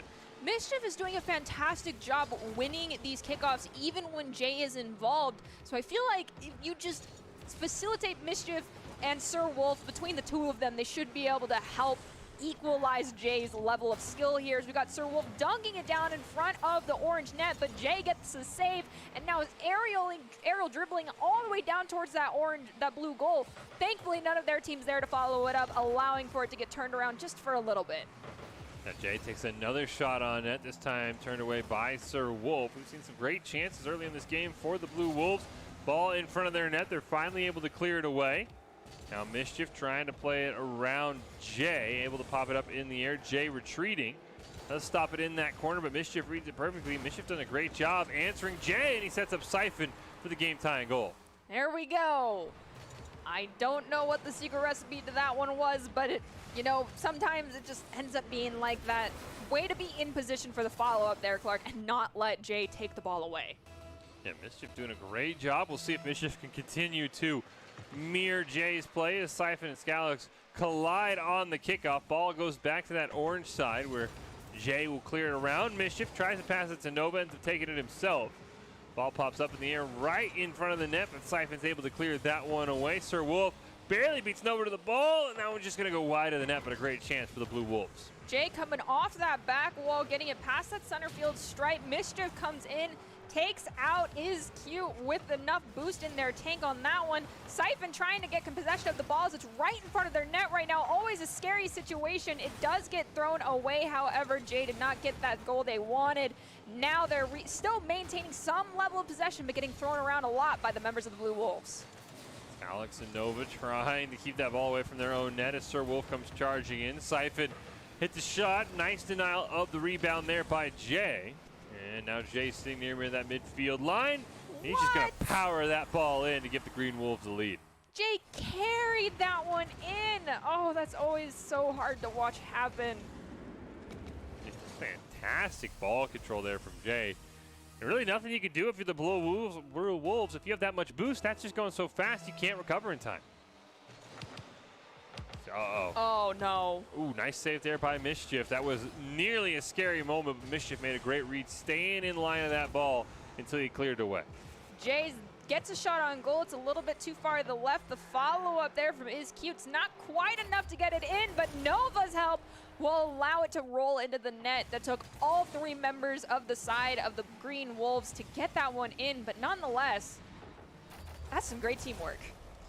Yeah, I think, you could maybe argue Nova might have stolen that one from Scalix, but we'll give it to him regardless. Nice to see all three members with a great contributing play there. Sir Wolf takes his shot. He's played spectacularly in this game, has Sir Wolf with a great opportunity here, but Jay makes a save.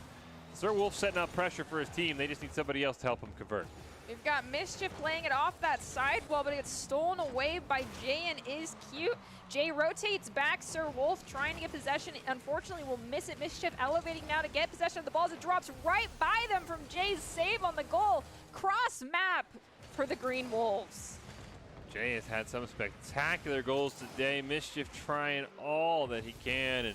And we've seen that a lot. I think it was the Lynx who did a really good job in our earlier game of forcing the opponent's goalie to make a save in midair, which would be one of the hardest things to try and judge in Rocket League, and Mischief just couldn't quite find it. Off the kickoff, though, Mischief wins again. Nearly had a shot on net, but Scalix is able to deny that one. Nova coming in, but neither of them able to find a touch on the ball, and Siphon should be able to clear this at least towards midfield where Jay is waiting. Is Cute's gonna rotate back towards their goal with Jay there as well. Jay elevates, gets booped around a little bit. The ball does not roll towards the goal, thankfully for the Green Wolves. And now Nova has it right in front of the blue net with just 2 players of the Blue Wolves to beat. But unfortunately, it goes wide to the left. So we've seen Mischief now clearing that one around. Sir Wolf in the corner and trying to help out Mischief. Trying to get something going for their team, not quite able to. As Mischief now will back pass that one to himself. Does play around Scalix, but there is Jay with another hat trick and looking for more. Mischief comes flying in though, reading that pass perfectly over to Nova, stealing it away from them, but they run out of boost and have to rotate back.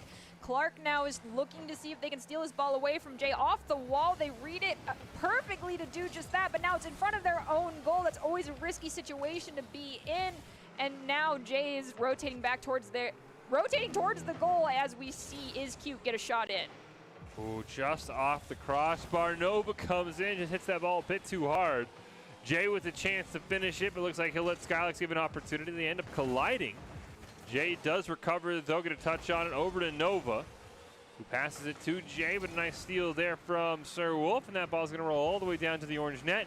With 30 seconds left, that 4-1 deficit is looking harder and harder to overcome.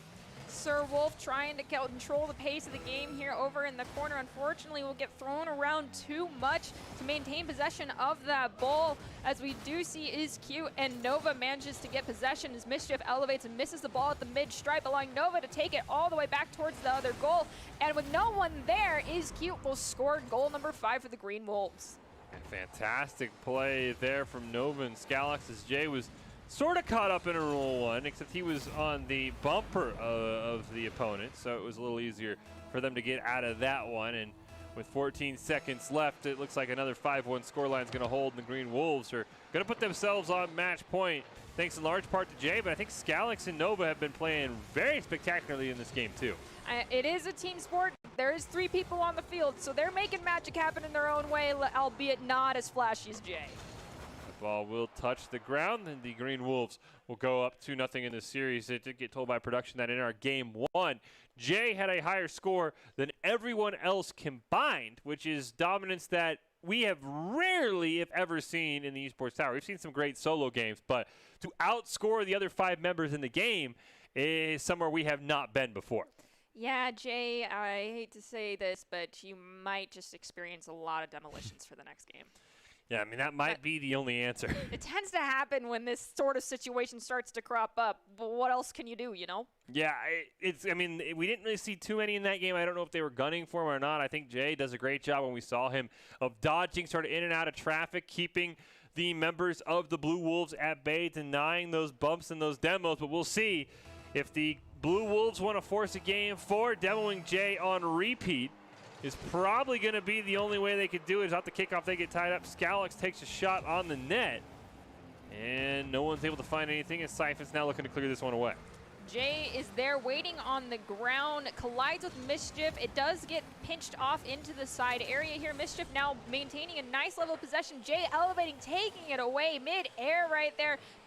Dropping it in front of Is Cute now here in front of the blue goal. Jay comes in to try and get a centering pass over to Nova, but thankfully for the side of the Blue Wolves, they read it perfectly, allowing Mischief to take it over into the corner. Mischief trying to get a shot on net. Sir Wolf has an opportunity just wide, though. And now Jay's going to deny that, and the members of the Blue Wolves have got to retreat. Jay's going to take a shot, from the corner. Double taps it himself. Skalek's shot just turned away as well. Nova trying to keep this play alive, but great defense by the Blue Wolves, keeping game 3 scoreless. Jay comes swooping in to score from that rebound. Thanks to the help of their teammate playing it off that back wall. Sir Wolf, unfortunately, you were just a casualty in that situation. You were used as a T-post for Jay. Mischief coming oh so close. Mischief is starting to figure out what Jay wants to do, but just couldn't quite get there. And once again, the Green Wolves, thanks to Jay, have a 1-0 lead. But Sir Wolf's looking to change that one off the kickoff. Sir Wolf hits it home, and we've got ourselves a tie game just like that.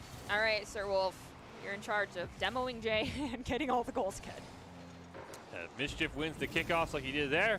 Sir Wolf can put him in the back of the net. Maybe the Blue Wolves have figured out a style that can keep them in this game 3 and stop the sweep. But Skalek just wins that kickoff by a mile. Oh, no. What a play from Skalek. I mean, there is just no counter. He did that all himself. This kickoff was perfectly calculated. They managed to not even let anyone from the side of the Blue Wolves touch that ball. And then that angle they had on the net, honestly, I thought it was going to go a little bit wide or possibly hit that sidebar, but it didn't. I did not expect Skalek to be able to do that. We have not seen a play like that in this series. And now he has a chance for another one. This time Siphon will turn it away. And with game 3 here, we do get a demo, but Skalek has definitely answered the call, and he's had a fantastic first minute or so of this game as Jay takes a shot, but that pass is also denied as well. Clark now trying to play that ball off the wall. Jay off screen, taking out Sir Wolf in return to that demolition in one of the prior rounds. Always a little bit of back and forth on that. Jay rotating back, staying back towards the goal, possibly trying to give the opportunity for their teammates to make some magic happen on their own, as we see Nova trying to read where this ball is going to drop, playing it off that wall to themselves. And they do have 2 members of the Green Wolves who are hot on their tires, so they got to be careful as Mischief steals the ball away from their own teammate there and collides with them. Got to watch out for that and be careful, otherwise you could just give away a goal with those double commits. Jay now with a great opportunity for another goal, but it is turned away by Mischief. The last man on defense is Nova looking to make a play. Skalek is there as well. Barely dunks that ball under a member of the Blue Wolves. Double commit does come out that allows Skalek to almost put in his 3rd goal of this game, but barely misses the net. Siphon trying to carry it up there. Skalek once again, he's been all over the map, and now he's got a wide open net, and he's going to get himself nope, not a hat trick. I thought it was just his 2nd goal of the game, but still great game for Skalek right now. We did see Jay take out Sir Wolf yet again right there, taking away one of the defenders for that goal. Had it just been a second longer, there might have been a chance that Sir Wolf would have been there for the save. But unfortunately, that respawn counter is never your friend, as we see Mischief win that kickoff away from Jay yet again, allowing Sir Wolf to elevate, but neither one will grab the ball, allowing Nova and Is Cute to get possession of it here with help from Jay. Jay's going to pop that one in the air. Nova ends up pressing that ball towards the net. The great save does come out. Sir Wolf, the pass over to Siphon. Skalek comes racing in, though. Ends up bicycling that ball in the wrong direction. He's got to be careful. He's dribbling towards his own net. Does finally stop before he has an own goal come in. And they got to be careful, as right now they only have a 2-goal lead, as Jay's just going to clear that one out of the danger zone. Mischief manages to knock it back towards that orange goal. Jay goes up that back wall to try and knock it back across the center field mark. But Clark read that one perfectly. Mischief and Sir Wolf now putting the pressure onto Jay. Unfortunately, now forced to rotate back. The ball did go off that back wall. Jay's going to play it off the side wall to try and knock it down one of their teammates. Will they be able to be there for the follow-up? They will not, as Siphon's there to knock it towards the mid. Nova goes racing past the ball, but Jay is going to stop Sir Wolf in his tracks on that dribble. 90 seconds left here. Blue Wolves need a goal to stay in it and have a chance to force game 4. Mischief with a great opportunity. Going to set up a teammate on the rebound, trying to waterfall it in front of the net, but Jay is there. Who else? And he's going to deny that one and stop a chance for the Blue Wolves to shrink that score margin. Nova will miss the ball. Jay will be there, however, to redirect it as Clark gets a demolition out on Is Cute. Clark now in front of the orange net with help from Jay as Sir Wolf takes out Nova. It's stalling out the ball here at the midfield. Mischief gets a shot on goal. It is saved, however, by the one and only Jay. Sir Wolf can't quite get a touch on that one. So Skalek's now looking for his hat trick in the corner. It's denied, though, and that ball played towards midfield. Siphon racing down. Jay is there as well, and Jay will deny that. Now looking for a single of his own. Oh, no. Sir Wolf ends up unfortunately hitting it in, and Jay's going to build that lead to a spot where the comeback might be out of the cards now. I think we could argue that on this one, even if Sir Wolf hadn't been there to hit it, it probably would have gone in anyway, so it's okay, Sir Wolf. Yeah, that was a last-ditch effort from Sir Wolf. Not able to find it. Just over 30 seconds left in this game. We'll see if the Blue Wolves can manage a crazy comeback. Right now, Scalix wants his hat trick. Sir Wolf's going to deny that. Jay elevating at the midfield, trying to play it off the wall to themselves, and will miss it, allowing Mischief to get possession now. They're going to pop it up, play it around Nova, but then IsCute comes in to get a shot back over towards the blue goal. They will try to play their own rebound, and Sir Wolf will unfortunately miss it off that back wall. 14 seconds left. Siphon's going to push it over to the orange side, rattle around the corner. Mischief is there. All three members attacking Jay with the ball. Great chance here for the Blue Wolves to maybe score in the final seconds, but Jay's going to deny that. Clear the ball all the way down the other side. We'll see if either team has interest to keep the ball alive as Jay gets a demo. That launches the ball high up in the air. Ping-pongs around just over the hood of Scalix, and the Green Wolves will win that series 3-0 to wrap up our round 2. What can you do in that situation? When you have a triple threat player, what can you do? Yeah, I mean, that was incredibly great performance by the green team. And I think that the Blue Wolves, they showed some fight. I think Mischief and Sir Wolf definitely have what it takes to get some plays done. It's just that Jay was so incredibly talented. And, you know, even with a player like Jay, you can only get so far if you go at it alone, because the Green Wolves, they're not up there with the Barracudas. They're not up there with the Swerve. If you want to get to that level, you have to level up your teaming skills. We've seen that time and time again with the Esports Towers, who do a really good job to create teams of well-matched teammates. We give a shout out to Coach Jake. And if you haven't checked out Esports Tower and you're watching right now, you should.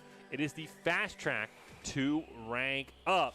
And now we'll take a look at our standings of group play with 2 rounds down, 1 left to go. We've got some really good matchups in this round 3. We've got the Barracudas and the Swerve. We've got the Green Wolves and the Blue Vipers. Those two are kind of the headline matches here. But the Lynx, the Yellow Mammoths, all teams that can maybe challenge for those higher seeded spots as we go into next week's bracket stage. Only time will tell. I refuse to be the reason the Caster Curse emote is used, Fish. Well, we will take a short break so that maybe we can convince Nerdy to make a prediction, but I do understand the Caster Curse emote was created just for you, Nerdy, so I understand why you want to hold back. We'll take a quick break, and we'll come back for our final round of the night. It's round 3. How are the standings going to look going into the bracket stage? You don't want to go anywhere. Find out next.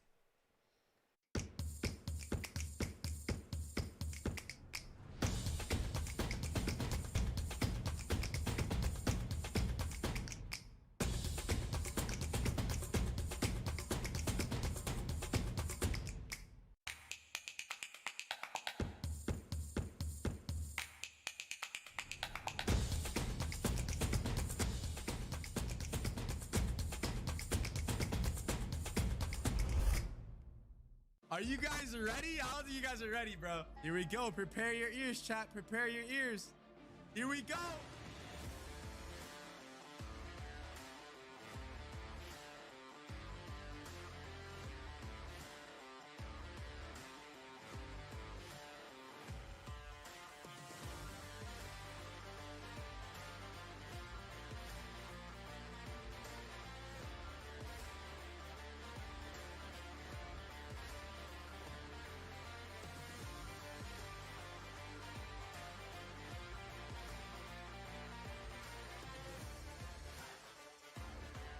Yes, sir. Welcome, ladies and gentlemen, to the Schmeed Cup. They're not going to be ready for this.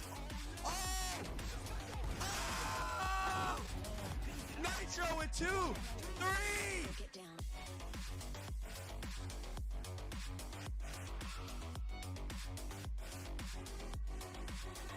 Dark wave.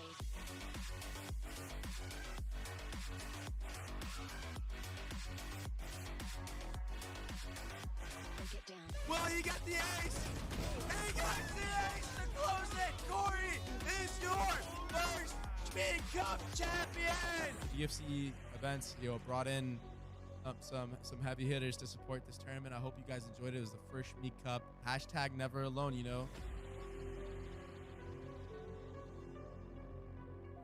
Hello, I'm Rajneesh Khanna from iCultivewear and Chopra Foundation. Mental health has been brought up a lot recently and proven to be at the forefront of our conversations. As we begin to understand how comprehensive it is, we should open up a conversation that mental health is not one size fits all. We all need help or just someone to talk to from time to time. You know, mental health is a very serious thing, so I'm glad that we were able to run this tournament and showcase and just show that and help support that cause, you know, for mental health. So thank you guys so much. Let me go talk to the Esports Tower team. Yo, what's going on, guys? Hello, man. So how did it feel playing against 10s? I'm shaking. Yeah. Shaking the entire time. You guys got rounds, right? So that's all that matters. Yeah. And don't feel down. You No, literally I just feel played. I feel great right now. I'm definitely got this. Yeah, you guys literally played against one of the most stacked teams, I think, of this tournament. All the people that are watching too, like, you guys can do this as well. You guys can earn your chance. Go look up Esports Tower, and they're doing good things over there.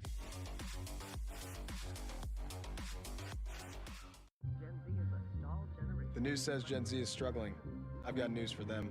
I wait tables, but last week I built a field hospital. I put out a forest fire. I stopped 1,000 attackers And a natural disaster.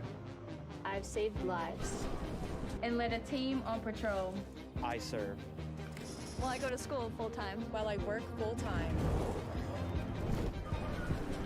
The greater the challenge, the stronger we become.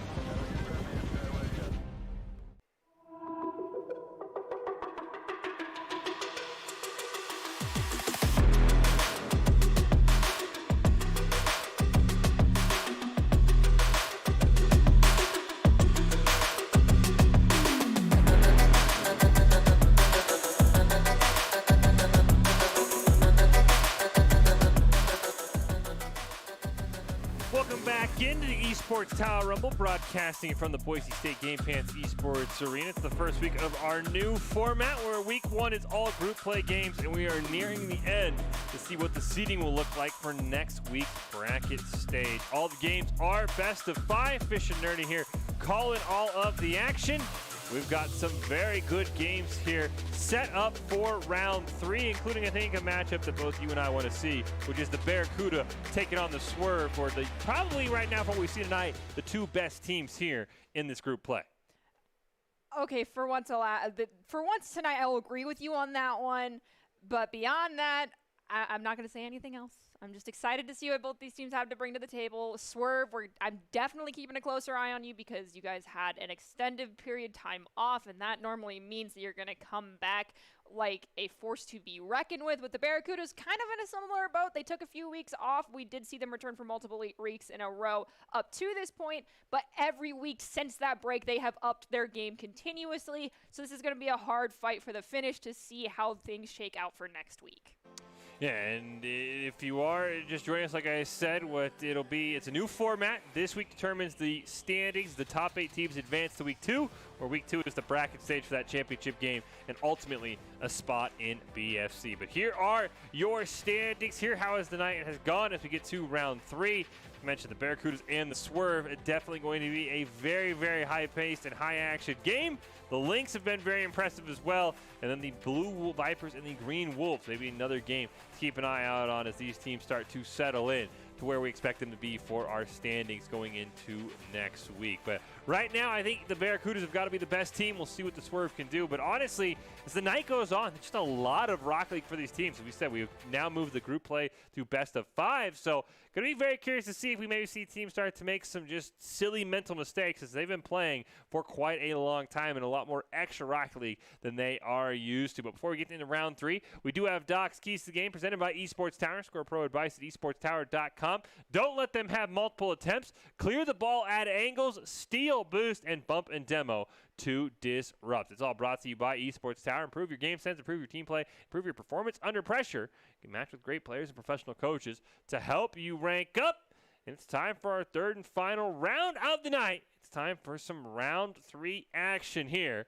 And we will finally see how these teams will line up going into the group play. As we're going to kick things off with the Yellow Mammoths and the Blue Wolves here. And we see the Yellow Mammoths just barely leading right now. Both these teams have gotten off to a slow start, looking to secure a win in the last round. We just saw this Blue Wolves team that at times can be very, very impressive. But so far, the Yellow Mammoths starting to take control. Eternal coming in hot for that cross-map goal there. However, you can't be too aggressive, allowing your net to be left open, because Mischief, one of the few who did their best to take down Jay in that last game, will take advantage of that, bringing them to their first goal for that round. Now a 3-1 lead here for the Yellow Mammoths. I think this Yellow Mammoths team is a few weeks away from being a top contender. I like what Clickbait, Ricky, and Solid have done in some of their previous matches. They just got a very tough one against the Blue Vipers that we saw, but Ricky forces that one in. And this Yellow Mammoths team, like I said, give them a couple more weeks of practice. Very, very talented team, I'd like to believe. We can't discount the Blue Wolves at all. As we mentioned, this is the longest series we've put these players through, so they could be a little bit gassed, but at the end of the day, that just comes down to, I guess, Rocket League conditioning, getting your endurance of gameplay up. Stepping into our next game, it is the Red Mammoths in orange, and the Lynx on the blue side. The Lynx, despite the score lines, have had an incredible night here. They have kept some of the more talented teams in the Swerves and the Barracudas in very, very close games, but it's the Red Mammoths who's going to start off here with a quick goal from me on Switch we've seen quite a bit of. And this Lynx team, they haven't quite figured out how to win, but they keep every single game they play in incredibly close. We see it's 1-0 right now with 10 seconds left. I give them a week before we see them hitting that top tier level of gameplay. Easy. Yeah, and we've talked to Coach Jake. We've interviewed him before. He is the leader for the Lynx and has been working a lot on 1v1 for this team. So I think that this is definitely a team. Give them a week or so. They actually get the game-tying goal. They send it to overtime. I like this Lynx team. They have a lot of raw talent that once they figure out how to close games, they're going to be very, very impressive, as we see. Unfortunately, they won't quite pull it out in overtime. But you see there in the bottom left-hand of the screen, that series ends up going to 5 games. And that Lynx team, they didn't get the results they wanted tonight. But like I said, their score differential was probably single digits because they only were losing games by 1 or 2 goals time and time again. Being such a new team, it's difficult. You're going against players that have been playing together for a few weeks now, some even a couple of months at this point. Jake honestly will be able to help bring together that team. Be the little kind of missing ingredient is definitely the cohesion you get through coaching, and that's something that Esports Tower is really great for doing, and I'm excited to see what they bring to the table in the future. Our highlight match of the night, speaking of Game 5s, comes from the Blue Vipers and the Green Wolves. The series is in Game 5. We had to see how this one's going to play out, so another great chance to peek in on a Game 5. And we've seen these teams have some incredible play with mainly some standout solo play between Rake and Jay. Those are the two players you've got to watch out for here because they had some incredible moments. Jay getting that save in front of their goal, taking it all the way across the map. Unfortunately, it was shut down. Rake now gunning for that ball. Will get a demolition as well. The ball's kind of being just tossed back and forth here at the midfield. Finally, it drops in front of Nova, but they will not find contact with it as Jay bumps it over towards the corner. Ball's being held there. HGR trying to set something up. Ball's going to get cleared away. Rake will stop that one as Jay now is going to retreat. Nova looking for a play on the ball. Jay barely gets there in time. Rake pops it up in the air, but Jay and Rake right now with a spectacular solo battle in this Game 5, but it's Nova who gets the first goal. We saw the demolition come out to try and slow down the approach there, but sometimes, we've said it before, you have to go after the ball and not for the explosions. Absolutely insane. Nova's a player who's getting stronger and stronger in the last series we watched, and he gets a goal. Kick off this Game 5. Rake barely misses, but I think he actually faked out me and everybody else as HGR's ball lands in the net. Just like that, we have a tie game. 4 minutes, it could go either way, but that was an easy kickoff win there for HGR's. No one from the other team even tried to approach the ball. Jay knocks it down into the corner. It does get corralled around a little bit by a couple members of the Vipers. Now they have just one person to beat at the goal. Playing it off that sidewall, it will drop right in front of Astro, however, who sends it over to Rake. Jay, of course, going to get that huge clear. HGR with a great save. Scalix, who had a fantastic Game 3 last time we watched, looking to make a play in the corner, but he is a low on boost, and Rake's going to be able to clear that one. Jay now retreating the 1v1. We were all here to see Rake versus Jay. And Jay's going to win that battle, and now he's got a wide open net. Nobody's going to catch him. And Jay puts the Green Wolves in the lead with just over 3 on the clock. When there's that much distance between you and the other player who has the ball, it's borderline impossible to catch up.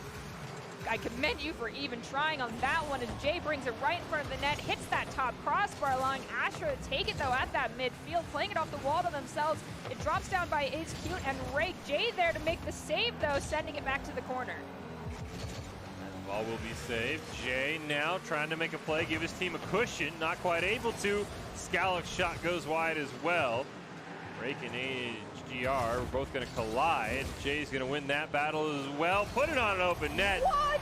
And just like that, Green Wolves have a 2-goal lead. Just dropped right into it, and no one was there. That's always sad to see if you're rooting for the Vipers.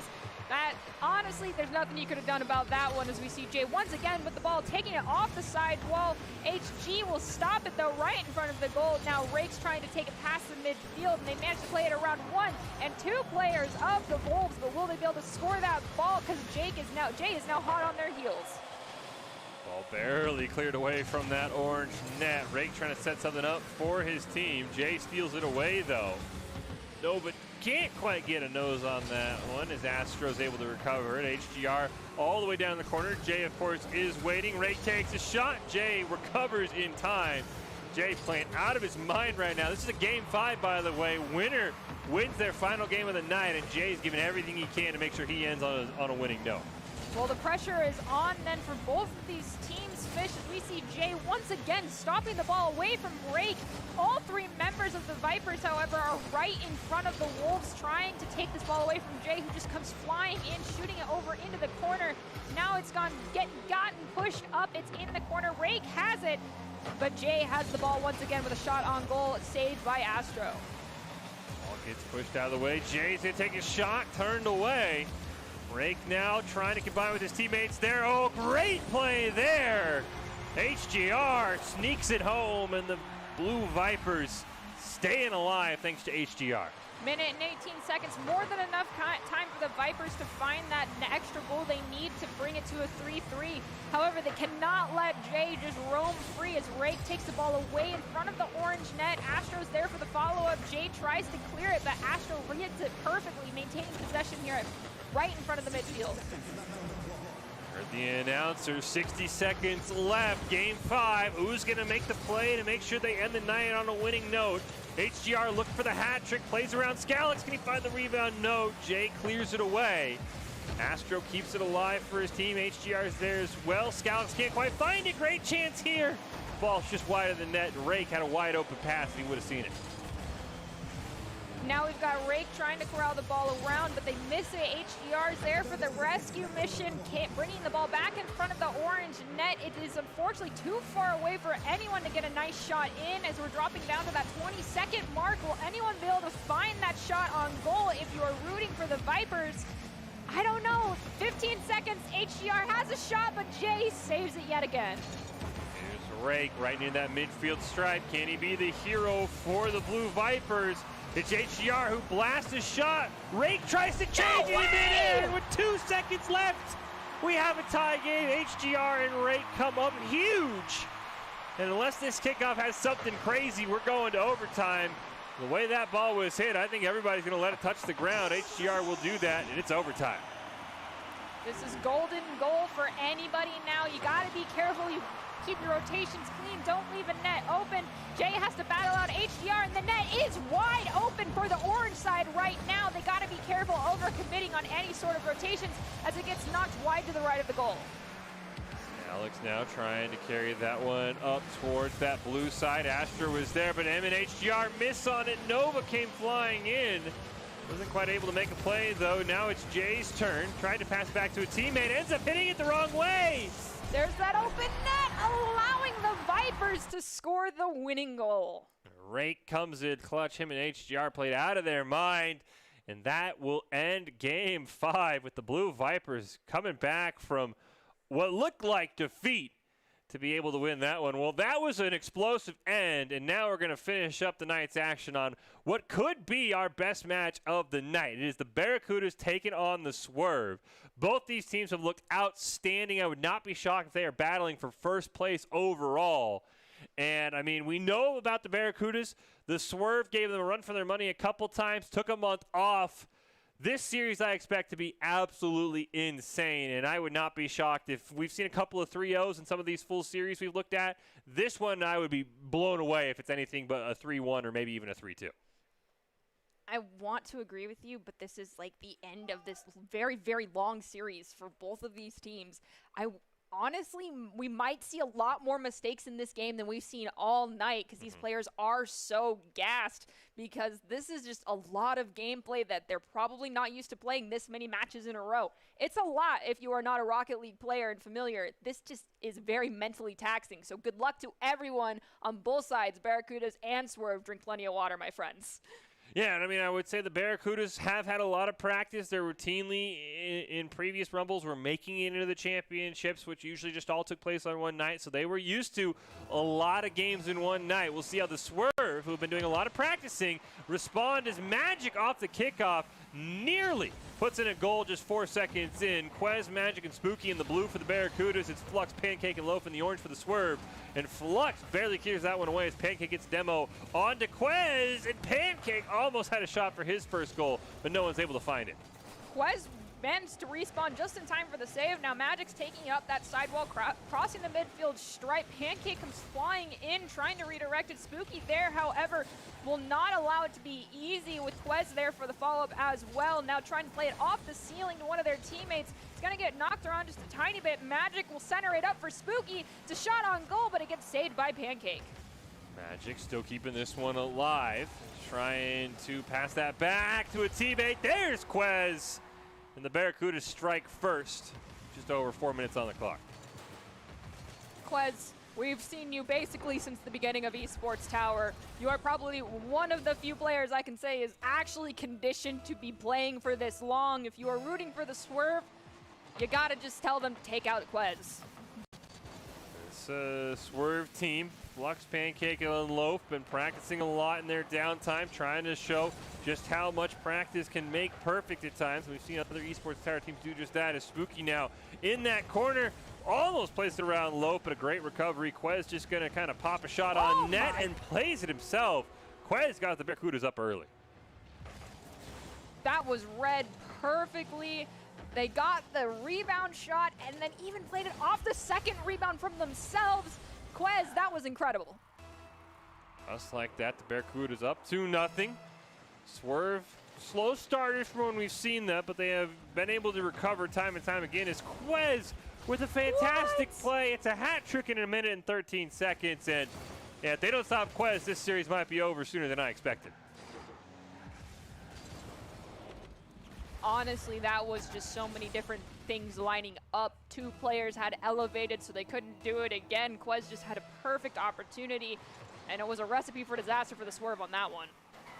Spooky now, maybe going to try to make a play for himself as we see Magic trying to come rushing in. Now the Barracudas have got to be careful. Nice demo and recovery onto Flux. That's going to slow down the attack of the Swerve as Magic will just clear that one down into the orange side. Let it roll around in the corner. Flux going to recover it off the spawn. Gets it over one, but Spooky's right there. His shot just wide, though. Magic still chasing after that one, though. Loaf will be the one to end up with better possession as Quez and Spooky team up to take it away, redirecting it towards the orange goal. Pancake's there trying to get a nice control and dribble here on the ball. Quez is trying to see if they can take it away. Spooky's help will allow it to be redirected all the way towards the orange goal and right in front of Loaf. Spooky now sets it up for Quez. Who else? 4 goals for him in 2 minutes. And just like that, the Barracuda is dominating as we've seen them do time and time again. Spooky with the assist to Quez. I think that was two times that Spooky now has assisted Quez, at least in this one. So those two together are making some magic happen, and then Magic, you're possibly just adding to it. Well, Magic and Spooky adding 2 assists to their total, but it's all Quez right now for the Barracudas. And Flux making a great play. Woo! What an answer. They'll need a couple more of those, but Flux goes coast to coast and puts that one in style. Fantastic upper right post. Not much you can do about that. And Flux, who was huge in the first game we saw, a little bit quieter in some later games for the Swerve, definitely needs to come alive. Him and Pancake are the goal scorers for the Swerve team, and they need to start scoring goals and quickly. Pancake won that kickoff. Very nicely done on that one. However, The shot was a little too high, allowing Quez to redirect it and toss it over to Magic, and as they're in the air, it gets stolen away, but Spooky all the way back towards the goal, saving that shot from Loaf, now taking it down to the corner in front of the orange goal. Loaf does get a demo onto Magic, might open things up here as Pancake has the ball right near that blue corner. We do see Magic respawns right in front of him, and Quez reads that perfectly. Loaf does barely keep it alive. His pass over to Pancake, though, just misses. Quez clears it over to the orange side, and that's an unfortunate touch for Loaf, as that'll be an own goal. Not sure it really matters. It's 5-1 scoreline, but you hate to see it.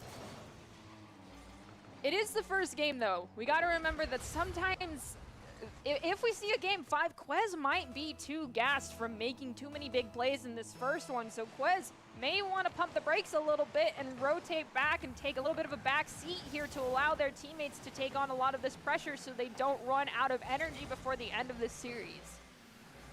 Well, Spooky's going to be the one to clear that one up towards midfield. Does get challenged by Pancake. Quez trying to pass it, over to himself. Magic, I think, tried to help out. Bit of a double commit, but it does not punish the Barracudas as Magic still has it in that corner. Flux now clears it away.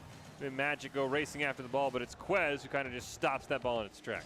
Loaf now has it, just has to play it around Magic and Spooky here at the goal. They do get a shot, it goes wide. Spooky now trying to beat Loaf out of that ball, managing to take it in front of the orange goal now as it drops in front of it, but there's no one there for the follow-up.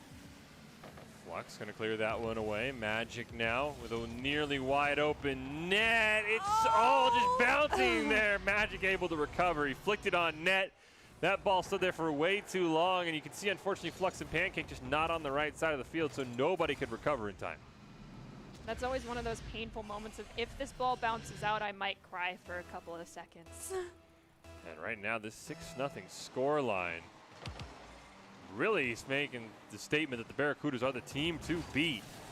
Quez passes it back over to Spooky, who's still looking for his first goal of this game, but they don't really need it right now. There's a minute on the clock, and I would think the best thing the Barracudas can do is you kind of dribble this one out and prepare for game 2, because right now they are firing on all cylinders.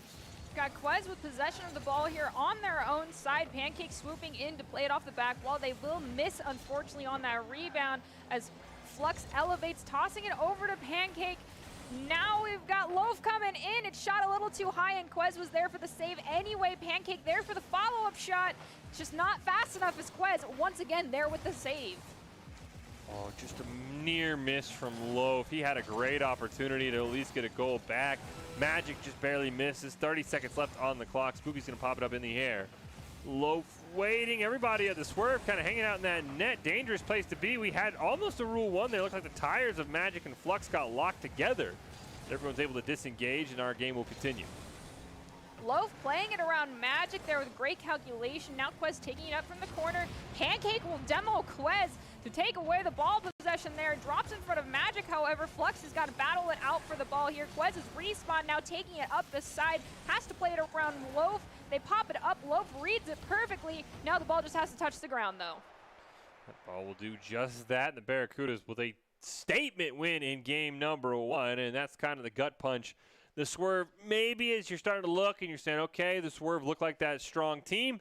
The Barracudas, at least in game 1, come out and knock them down a level. We'll see how they respond. But if Quez is going to keep getting 4 goals in a minute and a half, I'd be hard-pressed to figure out what the Swerve could do. It's like it's a J for another team, but yep. Quez has been a powerhouse time and time again, even since the beginning of Esports Tower. We're kind of notorious to have Quez and Yeezy together, but Quez on their own has demonstrated that they can just make the magic happen so long as they have people there to set them up for the right situations, and they're doing just that right now, leading this team incredibly. Honestly, like, keep up the good work, but be careful because you might be demoed a bunch this next round, Quez. You already started to get a little bit of taste of it as you got demoed a few times near the end. Yeah, it's going to be interesting to see how the Swerve would have handled it. It felt like Flux had his one fantastic goal. Pancake was a bit quieter, and Loaf did a decent job. Of course, you know, the own goal doesn't help, but at the end, that goal didn't really matter. The score line was still 6-1. But, yeah, I mean, this just felt like the Swerve maybe were a bit just rusty. Maybe after their previous games, just kind of starting to feel things out, because this is not the Swerve team that we saw in our first 2 rounds. We'll see if they can correct it. It is a best of 5, not a best of 3 like previous games. So, is this plenty of time for the Swerve to come back in this one as we kick off game number 2? And just like that, Flux going to eat the first demolition seconds in. But unfortunately, it's a Swerve with all the pressure. Maybe that demolition not working out for the side of the Barracudas. Magic still playing it around that back goal corner all the way to the orange net. Gets a shot on goal. Unfortunately, barely missed the touch for that rebound play to get the goal. Spooky now going to play it off that back wall. They don't have a lot of speed behind them, however, as we do see Quez boot Magic around a little bit, so they got to be careful to make sure they're communicating with each other. Now playing it around Flux. They do demo Flux instead right in front of their goal. Spooky there gets a shot, but the follow-up's not at the right angle. Oh, Loaf trying to clear this one, but there is Quez held in check, if you will, with no shots on goal through the first minute. A far cry from what he did in game number 1. Is Loaf trying to set up the pressure, does get bumped out of the way. Lots of elevation from Magic, Spooky, and I think that was Pancake. It's Flux now right in front of the net trying to make a play, but Quez just going to clear that one away. Loaf keeps it alive, and the Barracudas starting to look for a clear. Otherwise, things like that can happen. Pancake coming so close to getting the first goal of the game. Magic swooped in right at the last possible second to get the save there. Pancake saving it from Magic shot on goal in return. Now Pancake's trying to bring it back over towards the blue goal as one of the blue players comes flying over them just enough to redirect it. It was most likely Quez who pops it up to Spooky to get a shot on goal, but Flux was there for the save. Magic elevating now to try and get it dropped in front of the blue goal and orange goal, but Pancake has something to say about that. Pancake and Loaf try and clear that one out, but it's Flux now in the corner looking to make a play with a great pass over to Pancake. He'll get it all the way down to that blue goal. Quez misplays it, and Flux's shot goes high. Fantastic play, and Loaf finishes the job. Pancake gets the demo onto Spooky, and a great team effort there from the side of the Swerve. This feels like a completely different game than what we were seeing in match 1. I think that was 90 seconds, if not more, before we saw a single goal get scored. Yeah, almost 2 whole minutes, actually over 2 minutes before a goal was scored that time. So this is definitely a little bit different than the last match we watched. And they've done a great job. Quez with 0 medals in these first 2 minutes, which is not something you expect. And he's going to get caught in an awkward angle. Magic, though, gets the clear. And now Pancake's got to retreat. Spooky, if he can get a centering pass, would have a great opportunity. Gets it to Magic. He doesn't miss this time. Just like that, the Barracudas strike back quickly to tie this game back up. Just under 3 minutes, we could see this game go either way. It's back to 0-0, but if you're rooting for the side of the Barracudas, you gotta pray that they clean up those rotations and a couple of the double commits they have. And if you're rooting for the Swerve, honestly, tell them to keep shutting Quez down. I think Quez been forced into a much more defensive role in game 2. Ball ends up on that blue side once again. Great side control for Loaf and his teammates. Now Pancake wants a shot, plays it around 1, no rebound, but very scary spot to be. Quez trying to dribble it around Loaf, not quite able to. Magic makes a great save, he'll clear it down. Quez maybe looking for a bump or a demo onto Flux, not able to find one. Spooky racing in, but that ball gets cleared away. Quez now has to rotate back towards their goal very fast as Flux comes in, gets a shot. Quez just barely tips it with their hood over to Spooky here. Now Quez plays it around Pancake and has to beat out Loaf here. It's right in front of the goal, but Loaf with the bicycle will save that one. Spooky hits it back down in to the orange corner. Not quite able to take a shot, though, as Loaf does make a save on that one. Magic now going to pass it over to Quez. Shot just is wide. Magic looks to recover it. Not quite able to. Now Quez in the corner. A little bit too fancy. Loses control on that ball, but will be able to recover it. Now going to try and dribble it in. Just a little bit wide. Loaf makes the save. Is there anyone in rotation? No, there is not for the Barracuda. Loaf playing it up that sidewall into the mid to themselves, right to the blue net. Unfortunately, that sidebar's not their friend along Spooky to take it back and send it over to Quez at the mid. Pancake elevates with help from Flux. They get possession of the ball. It's still on their side of the field, however, and Spooky's keeping the battle alive. Getting a shot here on goal. The follow-up, unfortunately, from Quez just being a little too high. Now the blue side for the Barracudas has to rotate back because Loaf has possession right in front of their goal. Oh, Magic nearly was able to redirect that one onto the back of the net. Only a minute left in this game, and scoring has been at a premium. Spooky's going to put that ball right in front of the net. Loaf will make a great save. He'll clear it all the way down to that blue side. Stopped immediately by Magic with the pass over to Quez. Barely redirected. Flux makes a great challenge on that one to stop a shot. Loaf and Pancake both drop right in front of that ball. Unfortunately, Spooky will take out Loaf. Pancake will still get the save on that shot on goal. Quez clearing the ball down over into the corner. Loaf playing it off the wall. Magic reading it perfectly, taking it down into the corner on the side of Orange. Magic sets it up. Oh, Spooky was racing in, just barely missed that one. Pancake trying to dribble it to that blue side, not quite able to. Now it's Flux's turn. He'll play it over Quez. He's got a great angle here. The ball's just wide. Spooky's going to hit it into the corner, but actually ends up centering it for Loaf, so Spooky's able to atone for that mistake and make a save on the ball. Pancake, one more chance here. 10 seconds left. Barracuda's just trying to hold on and look for overtime. Flux gets a shot on goal. Quez reads it perfectly, redirecting it all the way down towards the orange goal here into the corner. We're at the 0 time left on the clock, so it's just a matter of the ball hitting the ground. And now we're at the golden goal opportunity for either side to come out on top. Side control has been a little bit more favored to the orange team, so I'd expect the Swerve to have a couple of great chances early on. And just like I say that, Pancake gets a great shot. Demo goes out onto Spooky. It's a 3-on-2. Pancake just barely missed a great opportunity to end this game and tie up this series. Magic's now going to clear it down, blast it all the way over. Redirected from Quez, ball bouncing in front of the net. Flux barely clears it away. Spooky's going to keep it alive and give the Barracudas one more chance. Magic elevates to play it off the back wall and center it up for Spooky, but Spooky is going to rotate back, taking out Pancake. Was Magic there. Quez now elevating with the ball, dribbling it in towards the orange goal, and read perfectly by Flux to redirect it, but Magic still has possession of that ball, tossing it to Spooky, who then sends it to the corner with help of Quez getting possession of it as Flux elevates to take it off the wall. Oh, Magic with a great shot, hits off the crossbar. Pancake makes a huge save. The Barracudas have had multiple chances to win this game and put themselves on match point.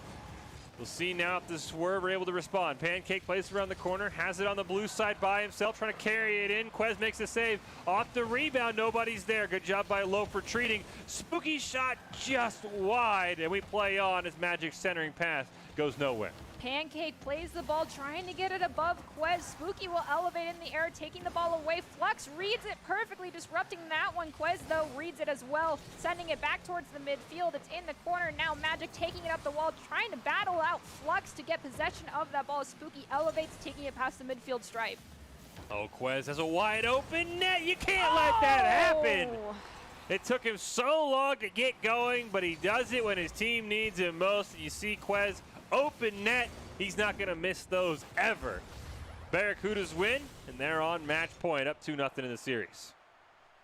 Quez definitely was shut down quite a bit during this last match, though, so it's definitely going to be on Spooky and Magic to help out in that regard, create more opportunities to allow Quez to either score or be more disruptive for their teammates. Yeah, just a fantastic match of Rocket League between these two teams. Barracuda and Swerve battling it out to see who will be atop the standings when the group stage comes to an end here tonight. As we were talked about all night, new format here, only group stage games tonight. We'll then move on to the bracket stage next week. And right now, the Barracudas, that was, I mean, a much closer game, a much different game than game one, Nerdy, but still the Barracudas in the end find a way to win. You have to wonder for the Swerve, what else can you do? I mean, try again is my suggestion. They were doing a fantastic job in the beginning of that first match, second match, making sure that Quez did not have as much opportunity as they had previously in the match prior to that. So if they keep that up, plus they did make a lot of double commits. Both sides did, honestly. But don't allow those double commits. Keep disrupting Quez, and then, you know, honestly, get the ball in the air. Make some magic happen. Yeah, we'll see in game 3 what these teams can do. Barracuda's on match point. Swerve trying to start the reverse sweep vibes. But Quez started this game out a lot stronger than last game. Nearly double taps that one in. Does get demoed though. And now Pancakes race it up. Side of the field, that's a great opportunity. But unfortunately that ball's a bit high. Did they have the follow-up there from one of their teammates? Unfortunately, Flux was a little too far back. Spooky comes to take the ball away from them, but Loaf with the toss from Flux will find the first goal for the Swerve. Great challenge by Loaf here. You see Flux with a great pass. Magic turns around and immediately sees Loaf racing at him, punishing that hesitation. And Swerve up early. We'll see if they can keep this going. There's still a lot of Rocket League left. This Barracuda team is incredibly talented. Pancake won the kickoff, but sent it right towards Quez, who's now going to try and dribble it down in front of the orange goal. It drops down right in front of Pancake, who gets a save on that shot. Now they're going to turn it around, taking it towards the blue goal as Quez gets a demolition out on Flux. Quez now in the corner. Able to clear that one over to the orange side where Pancake is waiting. Barely sneaks the ball past him. Magic can't quite stop Loaf, so Loaf's going to have a chance here to send this one up. Give the Swerve a 2-goal lead, but it's stolen away by Spooky. Flux retreating, centers it back. Loaf wasn't paying attention though, and that's going to be a mistake for the Swerve and allow the Barracudas to get side control. Quez tries to battle out Pancake here at the mid for the ball. Spooky as well doing just that, playing it over one member, but Loaf elevates, popping it back towards the blue goal. Now we've got Magic trying to play it off that back wall, but it wasn't enough. Loaf gets a shot. Quez is there for the save, and the save from Flux's shot as well. Now the ball's turned around, no one's there, and Quez is going to find that equalizer. Talk about it all the time. You cannot go all in on a goal unless you know you're going to score. Somebody had to be back in rotation. Quez makes a pay. And all of that to try and build a 2-goal lead is now evaporating. We're setting ourselves in a tie game. 3:33 on the clock. Barracudas maybe starting to feel it a little bit as this Swerve team has gotten better and better every single game. Spooky had the ball. Unfortunately, Flux was a little faster, shooting it back towards that midfield. Magic elevated, trying to drop it down to one of their teammates. Pancake read that one perfectly. Now centers it up right in front of the blue goals. Quez elevates with help from Spooky. It gets cleared over towards the midfield stripe. Pancake kind of get bullied out of the way there. Finally able to regain control of his car and the ball. Right, so Quez steals it away from him, and now Flux is going to be able to clear this one back down to the corner. Pancake was waiting there. Bad play by Spooky, but Magic right there in a great position makes a huge save. Now Magic's going to take it up the side, tossing it to Quez at the midfield. It's off that back wall, but Pancake has the ball yet again. Spooky's going to elevate to try and knock it away. Unfortunately, they'll miss. Quez will as well, but it was enough to make it so that Loaf now has to get possession of it, and it will go wide of the net as Magic takes it up the side. That's down to Quez, stolen away by Flux. Loaf near midfield. They can make a play here. Kind of a quick pass, and Magic stops that one. Loaf recovers. Pancake does run into him, though, so a bit of a double commit coming out the side of the Swerve, and that's going to slow down this offensive attack. Pancake now trying to dunk it down. Flux with a great play, and the Swerve never let up side control. Just like that, they've got the lead. Got to be careful, though. Don't get overzealous. Do not overcommit on a goal like we just saw earlier in this very match. Otherwise, we'll see the Barracudas take advantage of it yet again. I would expect, I agree, I expect the Swerve to play a lot more cautiously. Usually send that third player back in the rotation as opposed to all outing for a goal. Flux plays it around one. Can't quite get around the second one. That ball racing towards the net. Spooky's shot, though, is turned away by Loaf. Can't quite make a play on the clear back, but Pancake is there to at least hit it back towards that midfield stripe where Quez is waiting. He's going to elevate on that one. Play it over Flux. But Pancake with a great save. Spooky's follow-up shot. What a time for your first goal of the evening that we've seen as Spooky puts it in and ties the game right back up. Pancake is doing a fantastic job of just trying to shut down every single one of Quez's shots. They've made multiple saves, but you cannot expect one player, and that person being Pancake, to prevent two people's shots from going in. And the follow-up from Spooky is just what Quez needed there. Barracudas now maybe looking for the goal that puts them in the lead for good. Scary retreat there by Quez, taking a shot at his own goal, but he did play the rebound fantastically. Spooky in that corner, looks for a center. Not able to find those. Flux going to clear it away. Pancake hits towards that midfield stripe. Magic will stop that, though, but Flux recovers. Pass down to Pancake, intercepted, though, by Quez.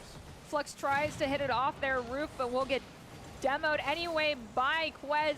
And then Spooky will get taken out by Pancake, allowing Magic to score that one goal they needed to come out just above this Team Orange. But will they be able to hang on to this lead? I don't know, because things are starting to get a little sloppy here.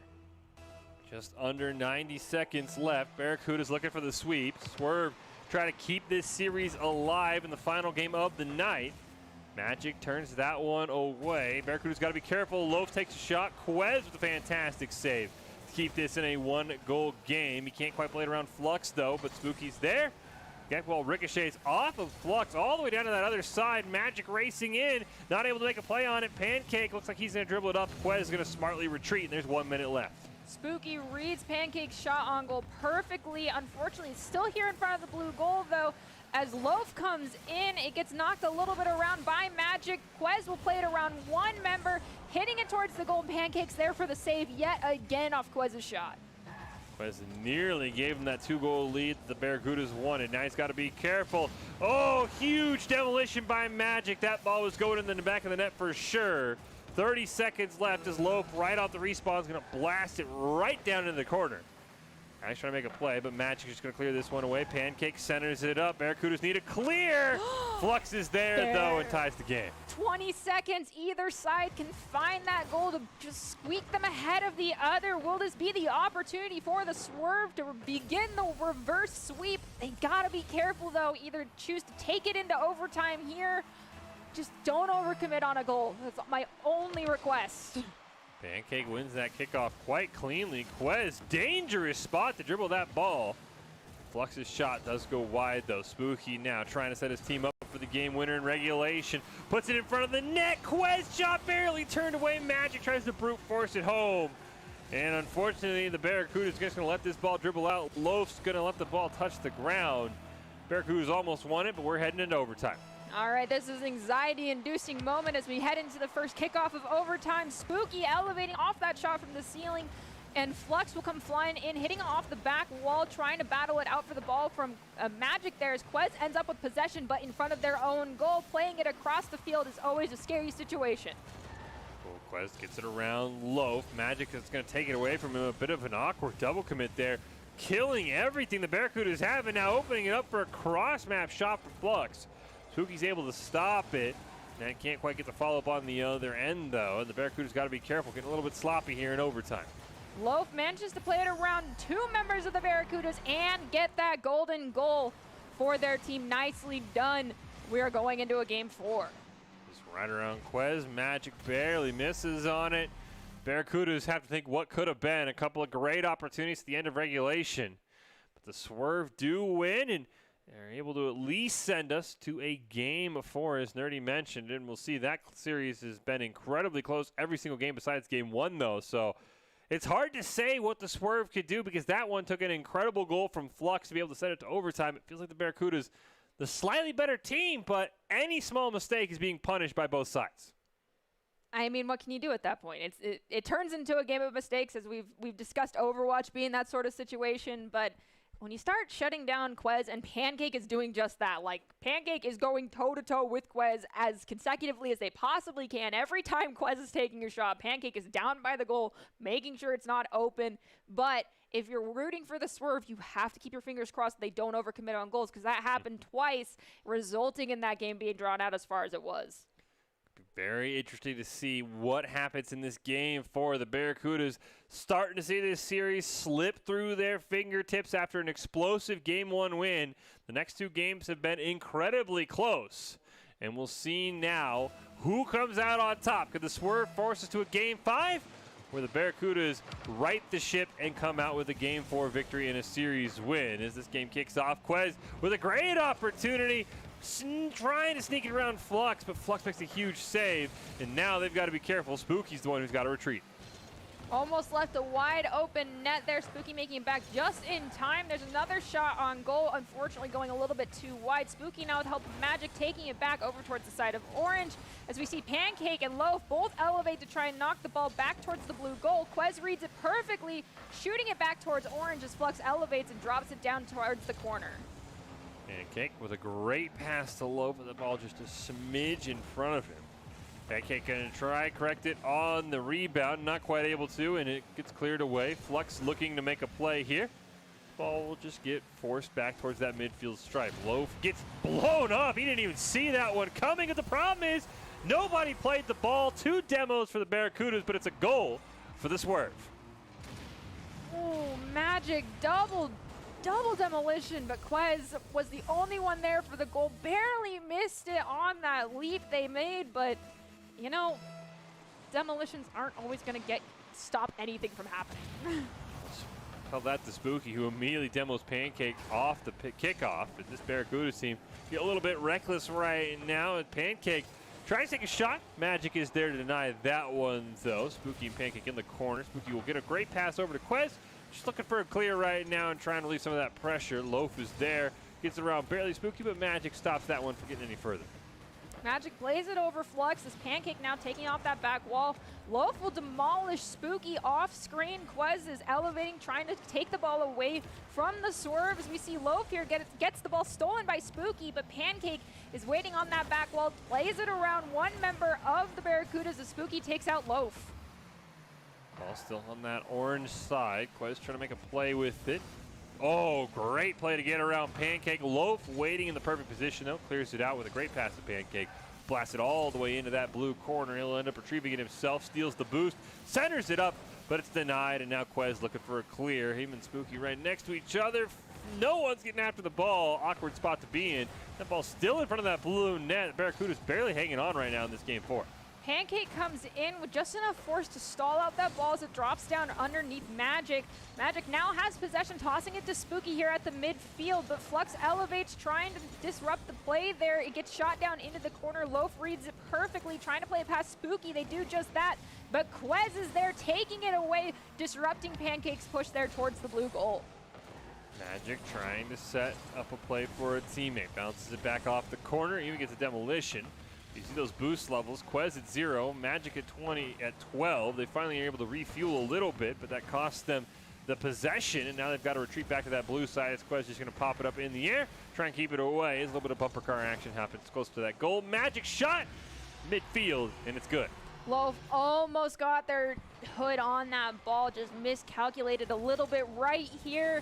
Magic just got the right angle to get it away from Loaf, allowing that goal to be opened up for an easy shot.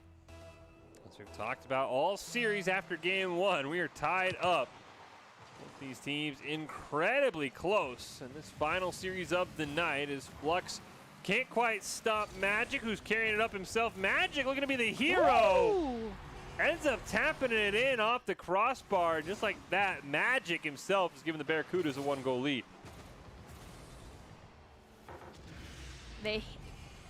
That extra tip was just I think they even did that one in reverse, according to the medals.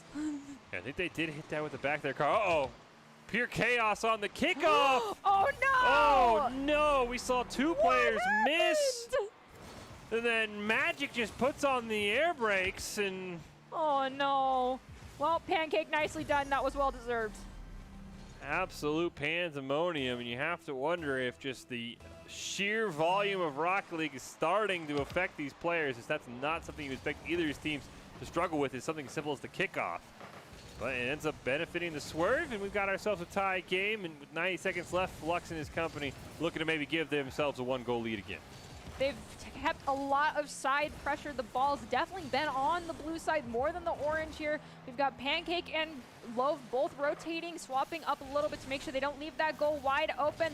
Quez coming in to try and shoot that ball in. Pancake disrupting them just enough as now it bounces off that back wall. Spooky tried to center it up for Quez. Quez unfortunately shooting it too high. The follow-up from Spooky again too high, and now Loaf has it, dribbling it in the air over Quez. Gotta be careful if you're the Barracudas. You can't over-pursue, looking for the game-winning goal. 60 seconds left. Ball does get cleared back down to that orange side. Pancake is waiting. We can see a member of the Barracudas look like he was trying to cherry-pick in the net. Magic now with a great opportunity for a hat trick and to give his team the win and avoid a game 5, but he's not able to, and now Flux clears it down towards midfield. He's looking to make a play. We do have Magic there for the save on that shot. Pancake trying to be the follow-up. Loaf is over them, though. Shoots it high. Magic elevating, dropping it down right in front of Spooky and Pancake, allowing Pancake to take it away. Quez rotating back towards that back post. Elevating, unfortunately, not high enough as Flux swoops in to get the goal. Great combo goal here for Pancake. Looks like Quez just kept retreating until he ran out of space. That allowed Flux to just blast that one in. And the swerve now 34 seconds away from forcing a game 5. Can they hold on? Spooky with a great win on the kickoff. Even gets it around Pancake. Got Quez near midfield, but a huge demolition is going to stop that ball in its tracks. Rest in peace, Spooky. You'll respawn soon as we have Magic knocking the ball high here at the midfield. Spooky is trying to elevate to hit it. They unfortunately aren't fast enough. Pancake takes it away. Quez is there for the save, though, on that shot on goal. Spooky retreating back as well. Gets another save. Flux elevates to redirect it towards the corner. Pancake going to clear it away. Ball's going in the wrong direction for the Barracudas. 3 seconds left. Can anyone on the Barracudas keep this alive? Flux is even going to take a shot. Magic barely pops it up in the air, gets it around Pancake. Quez coming in, What? off the crossbar. Spooky tries one more time. Flux gonna turn it away, and that ball gets cleared. Quez comes within an inch of sending us to overtime, but instead we'll take 60 seconds here and we'll gear up for Game 5, winner take all on our last match of the night.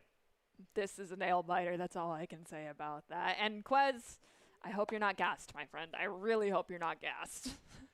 Gonna be absolutely insane. Magic tried to single-handedly get the Barracudas the win, and now you got to start to wonder. Last week in our championship game, the Barracudas were in a similar spot. They found themselves up 2-1, ended up blowing that series. And you have to wonder in the back of their mind if they're saying, oh no, not again, not 2 weeks in a row, not in the last match of the night. It's not a championship match, but still, you never want that to happen.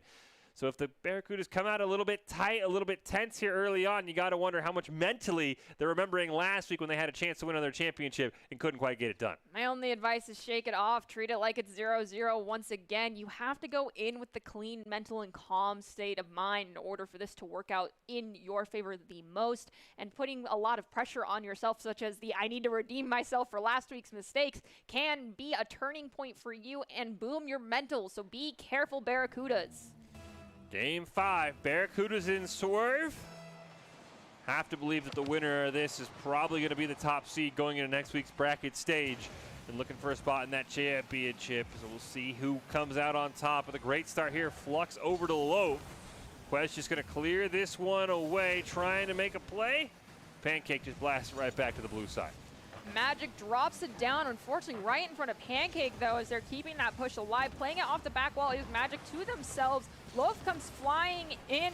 All three members of the side of the Swerve are putting pressure here on the gold. Spooky manages to get the clear cross. That's a midfield stripe.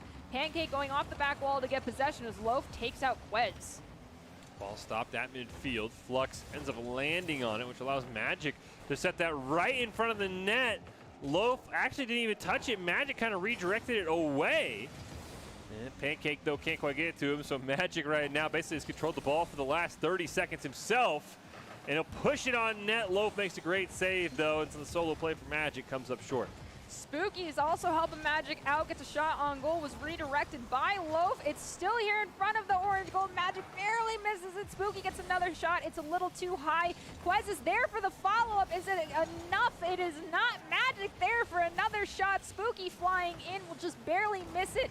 Magic as well playing it off the back wall, sending it to Spooky, and they now take it over into the corner.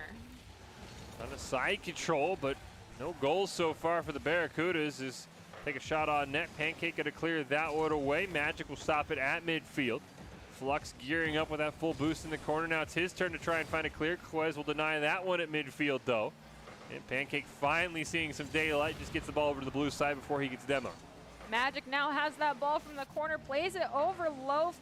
It does try to get knocked away by Flux, but it's not enough. Pancake elevating to try and prevent that goal. It hits the crossbar twice, but the follow-up from Magic with the assist from Quez will bring Barracudas their first goal of this round.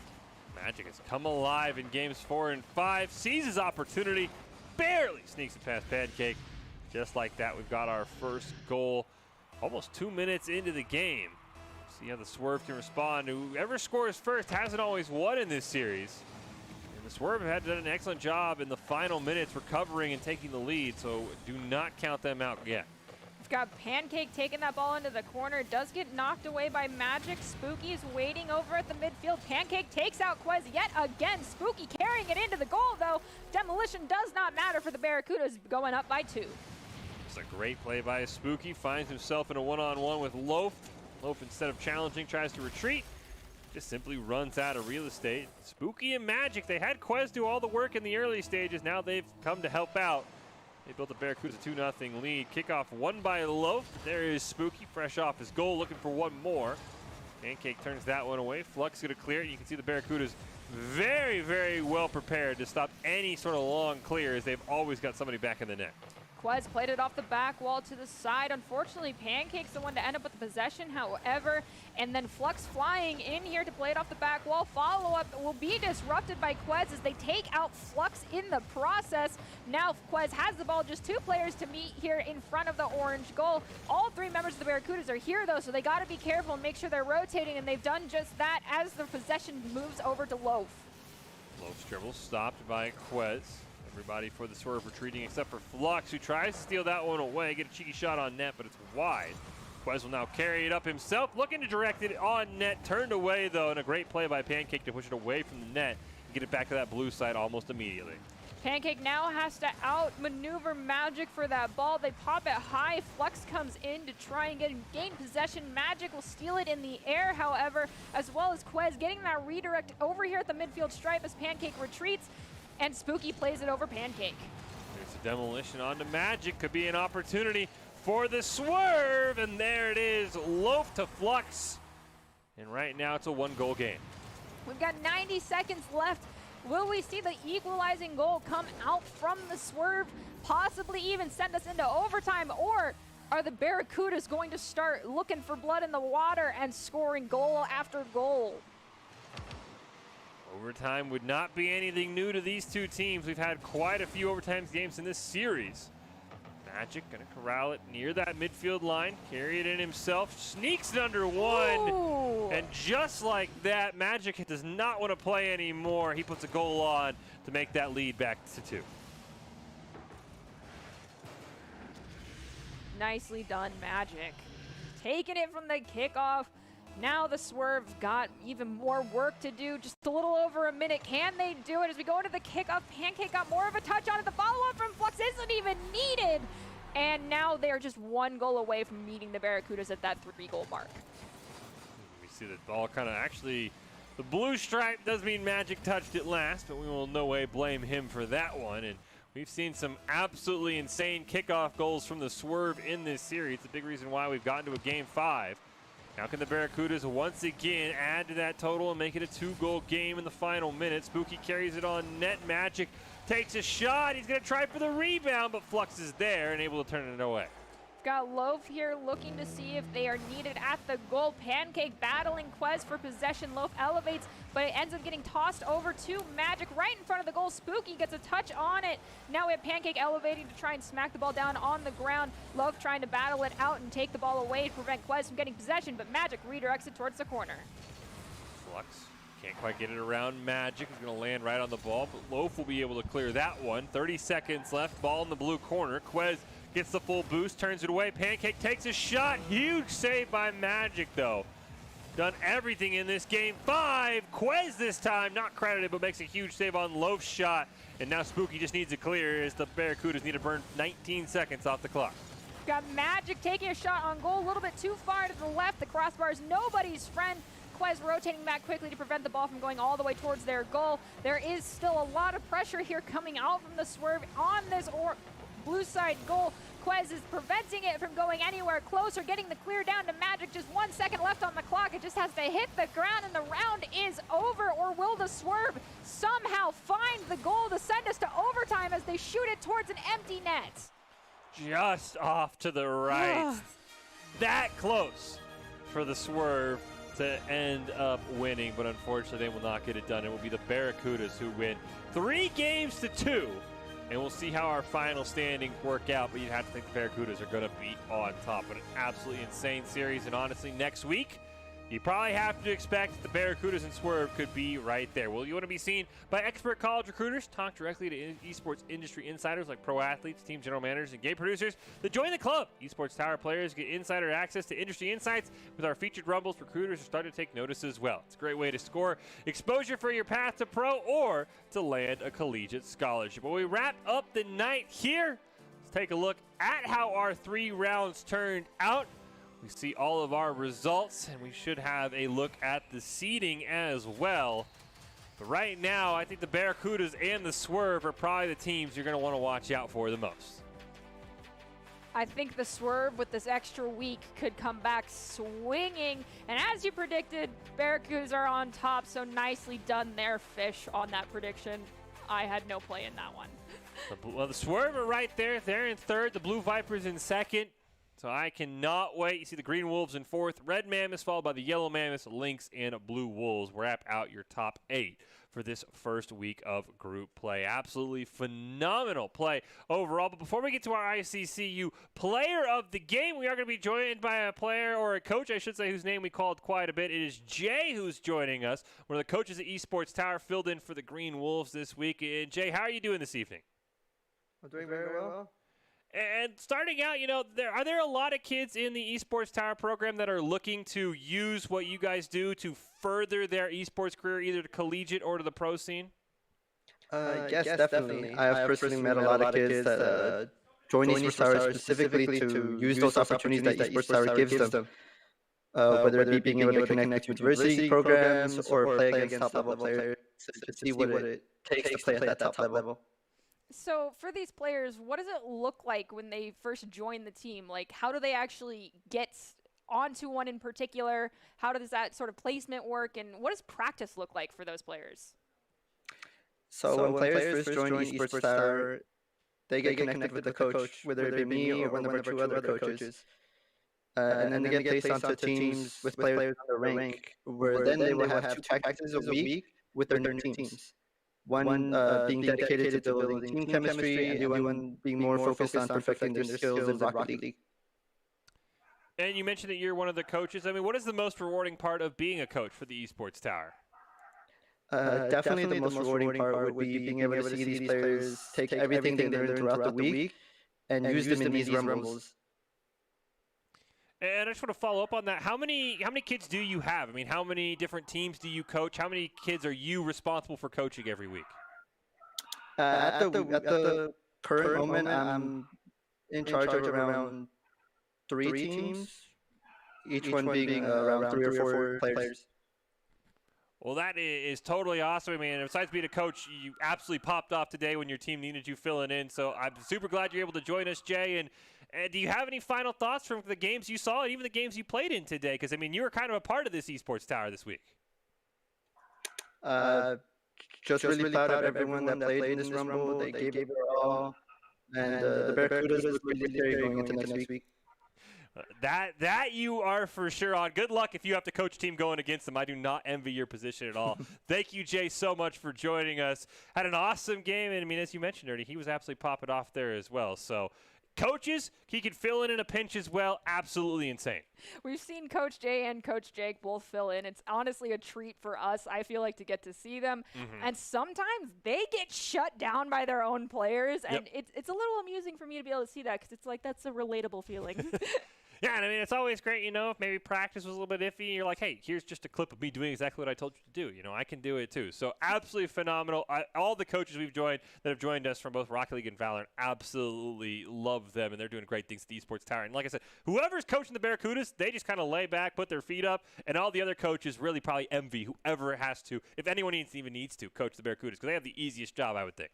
Honestly, I feel more bad for the coach of the Swerve because if you have players that are playing so much, it makes you say you guys play a lot of Rocket League. Yeah. I really want to know, like, how much information is coach having to, like, account for when these players are playing on their downtime? Well, it is time to find out who this week's ICCU player of the game is going to be. Quickly, before it comes up. Quez! It's Jay! Jay! Okay, I'll give it to him. That's I'll give it to him. Yeah, he absolutely insane performance. And I think the best thing was, in the first couple games, Jay was doing a lot of it, but I think his team of Nova and Scalix, once Jay was kind of popping off, they did a really good job of complimenting him. And I'm sure in comms, he was kind of coaching them throughout that game. So he was doing a lot of work tonight. Absolutely well-deserved the ICCU player of the game for Jay, doing absolutely everything he could. Yeah, but enjoy your moment, Jay. Next week, one of your players will shine instead. Yeah, or, next week he'll play the Barracudas, and the Barracudas will just demo him on repeat just to kind of, get revenge for stealing one of their player in the games potentially. But a huge congratulations to Jay. He is this week's ICCU Player of the Week. Brought to you by Idaho Central Credit Union. He's a great player, makes a team more successful, just like Idaho Central's helping members achieve financial success. Jay is the ICCU Player/Coach of the Week, and absolutely awesome that he was able to join us as well. 3 teams, of 3 to 4 players, absolutely has his hands full, and I mean, very young kid as well. The fact that he's already a coach blows me away, that there's players that talented that are like, yeah, you know, I'm barely older than you, and I'm your coach because that's just how much I know about Rocket League. Blows my mind, honestly. When it comes to video games, I've just accepted that age doesn't always mean everything, because True. I think in Overwatch there's currently like a 14-year-old Contenders player, and I'm sitting here, I'm like, I am a decade older than you.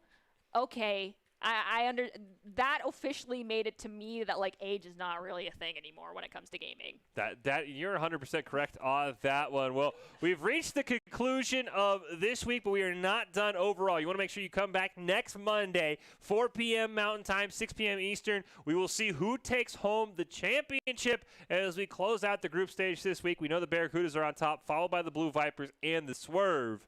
Your biggest thoughts on what we saw tonight, and maybe we can expect going forward in this new format with the championships coming up next week. Don't overcommit to goals. Yep. That is my biggest takeaway from this. I feel like that was the undoing for the majority of the teams that had it close in those like 1-goal differential games, even our overtime moments. Just don't overcommit. Yeah, and I do think we did not get to see the Barracudas and the Blue Vipers, but I think the Swerve could go back. We can talk about VOD review a lot. I'm sure that is a lot of what Jay and the other coaches do. I think the Swerve are very, very close to taking down the Barracudas. The Barracudas cannot just kind of coast through saying, oh, we got this made in the shade. We will close out with our top 5 plays presented by the Idaho Army National Guard, who invites you to take your impressive critical thinking skills into real time. More than 10 jobs offering a $20,000 bonus and your group choice paid for. The Idaho Army National Guard is one of the best teams out there. Reach out on Twitch, iGuard Gaming. Don't forget, next Monday, come back to see who's the champion, who's going to play in the Box Fight Championships. But until then, have a great evening, and we'll leave you with our top 5 plays. This just is very mentally taxing, so good luck to everyone on both sides, Barracudas and Swerve. Drink plenty of water, my friends. Yeah, and I mean, I would say the Barracudas have had a lot of Both sides colliding as Loaf takes out Mink. Will the side of the Swerve take advantage of that? They will. Flux scoring that game-winning goal in overtime. That was an absolutely fantastic play from Loaf. A great demolition, kept that ball in front of the net. Racer can't quite make the save. And just like that, the Swerve will barely. Blue Wolves, Jay will take advantage of that now. Just has one person to beat. It's Mischief right in front of the goal, taking control of the pace of the game. Jay scoring the 4th goal for their team. A fantastic play, baits out a save from Sir Wolf and Mischief. Siphon just can't get back in time, and Jay is absolutely caught. Elevates, taking it past the midfield stripe. Oh, Quez has a wide open net. You can't let that happen. It took him so long to get going, but he does it when his team needs it most. You see Quez open net. He's not going to miss those ever. Barracudas win, and they're on match point, up 2-0. Jay comes in and knocks it into the corner. Ooh, Jay looking to maybe give his team the insurance goal. Ooh. What an angle. Hat trick for Jay. I think he might have even knocked this one in reverse. Crazy hit there to be able to knock that one past the crossbar. And Jay. Denial of the rebound there by Jay. And now Jay's sitting here in that midfield line. He's just going to power that ball in to give the Green Wolves the lead. Jay carried that one in. Oh, that's always so hard to watch happen. Fantastic ball control there from Jay. Really nothing he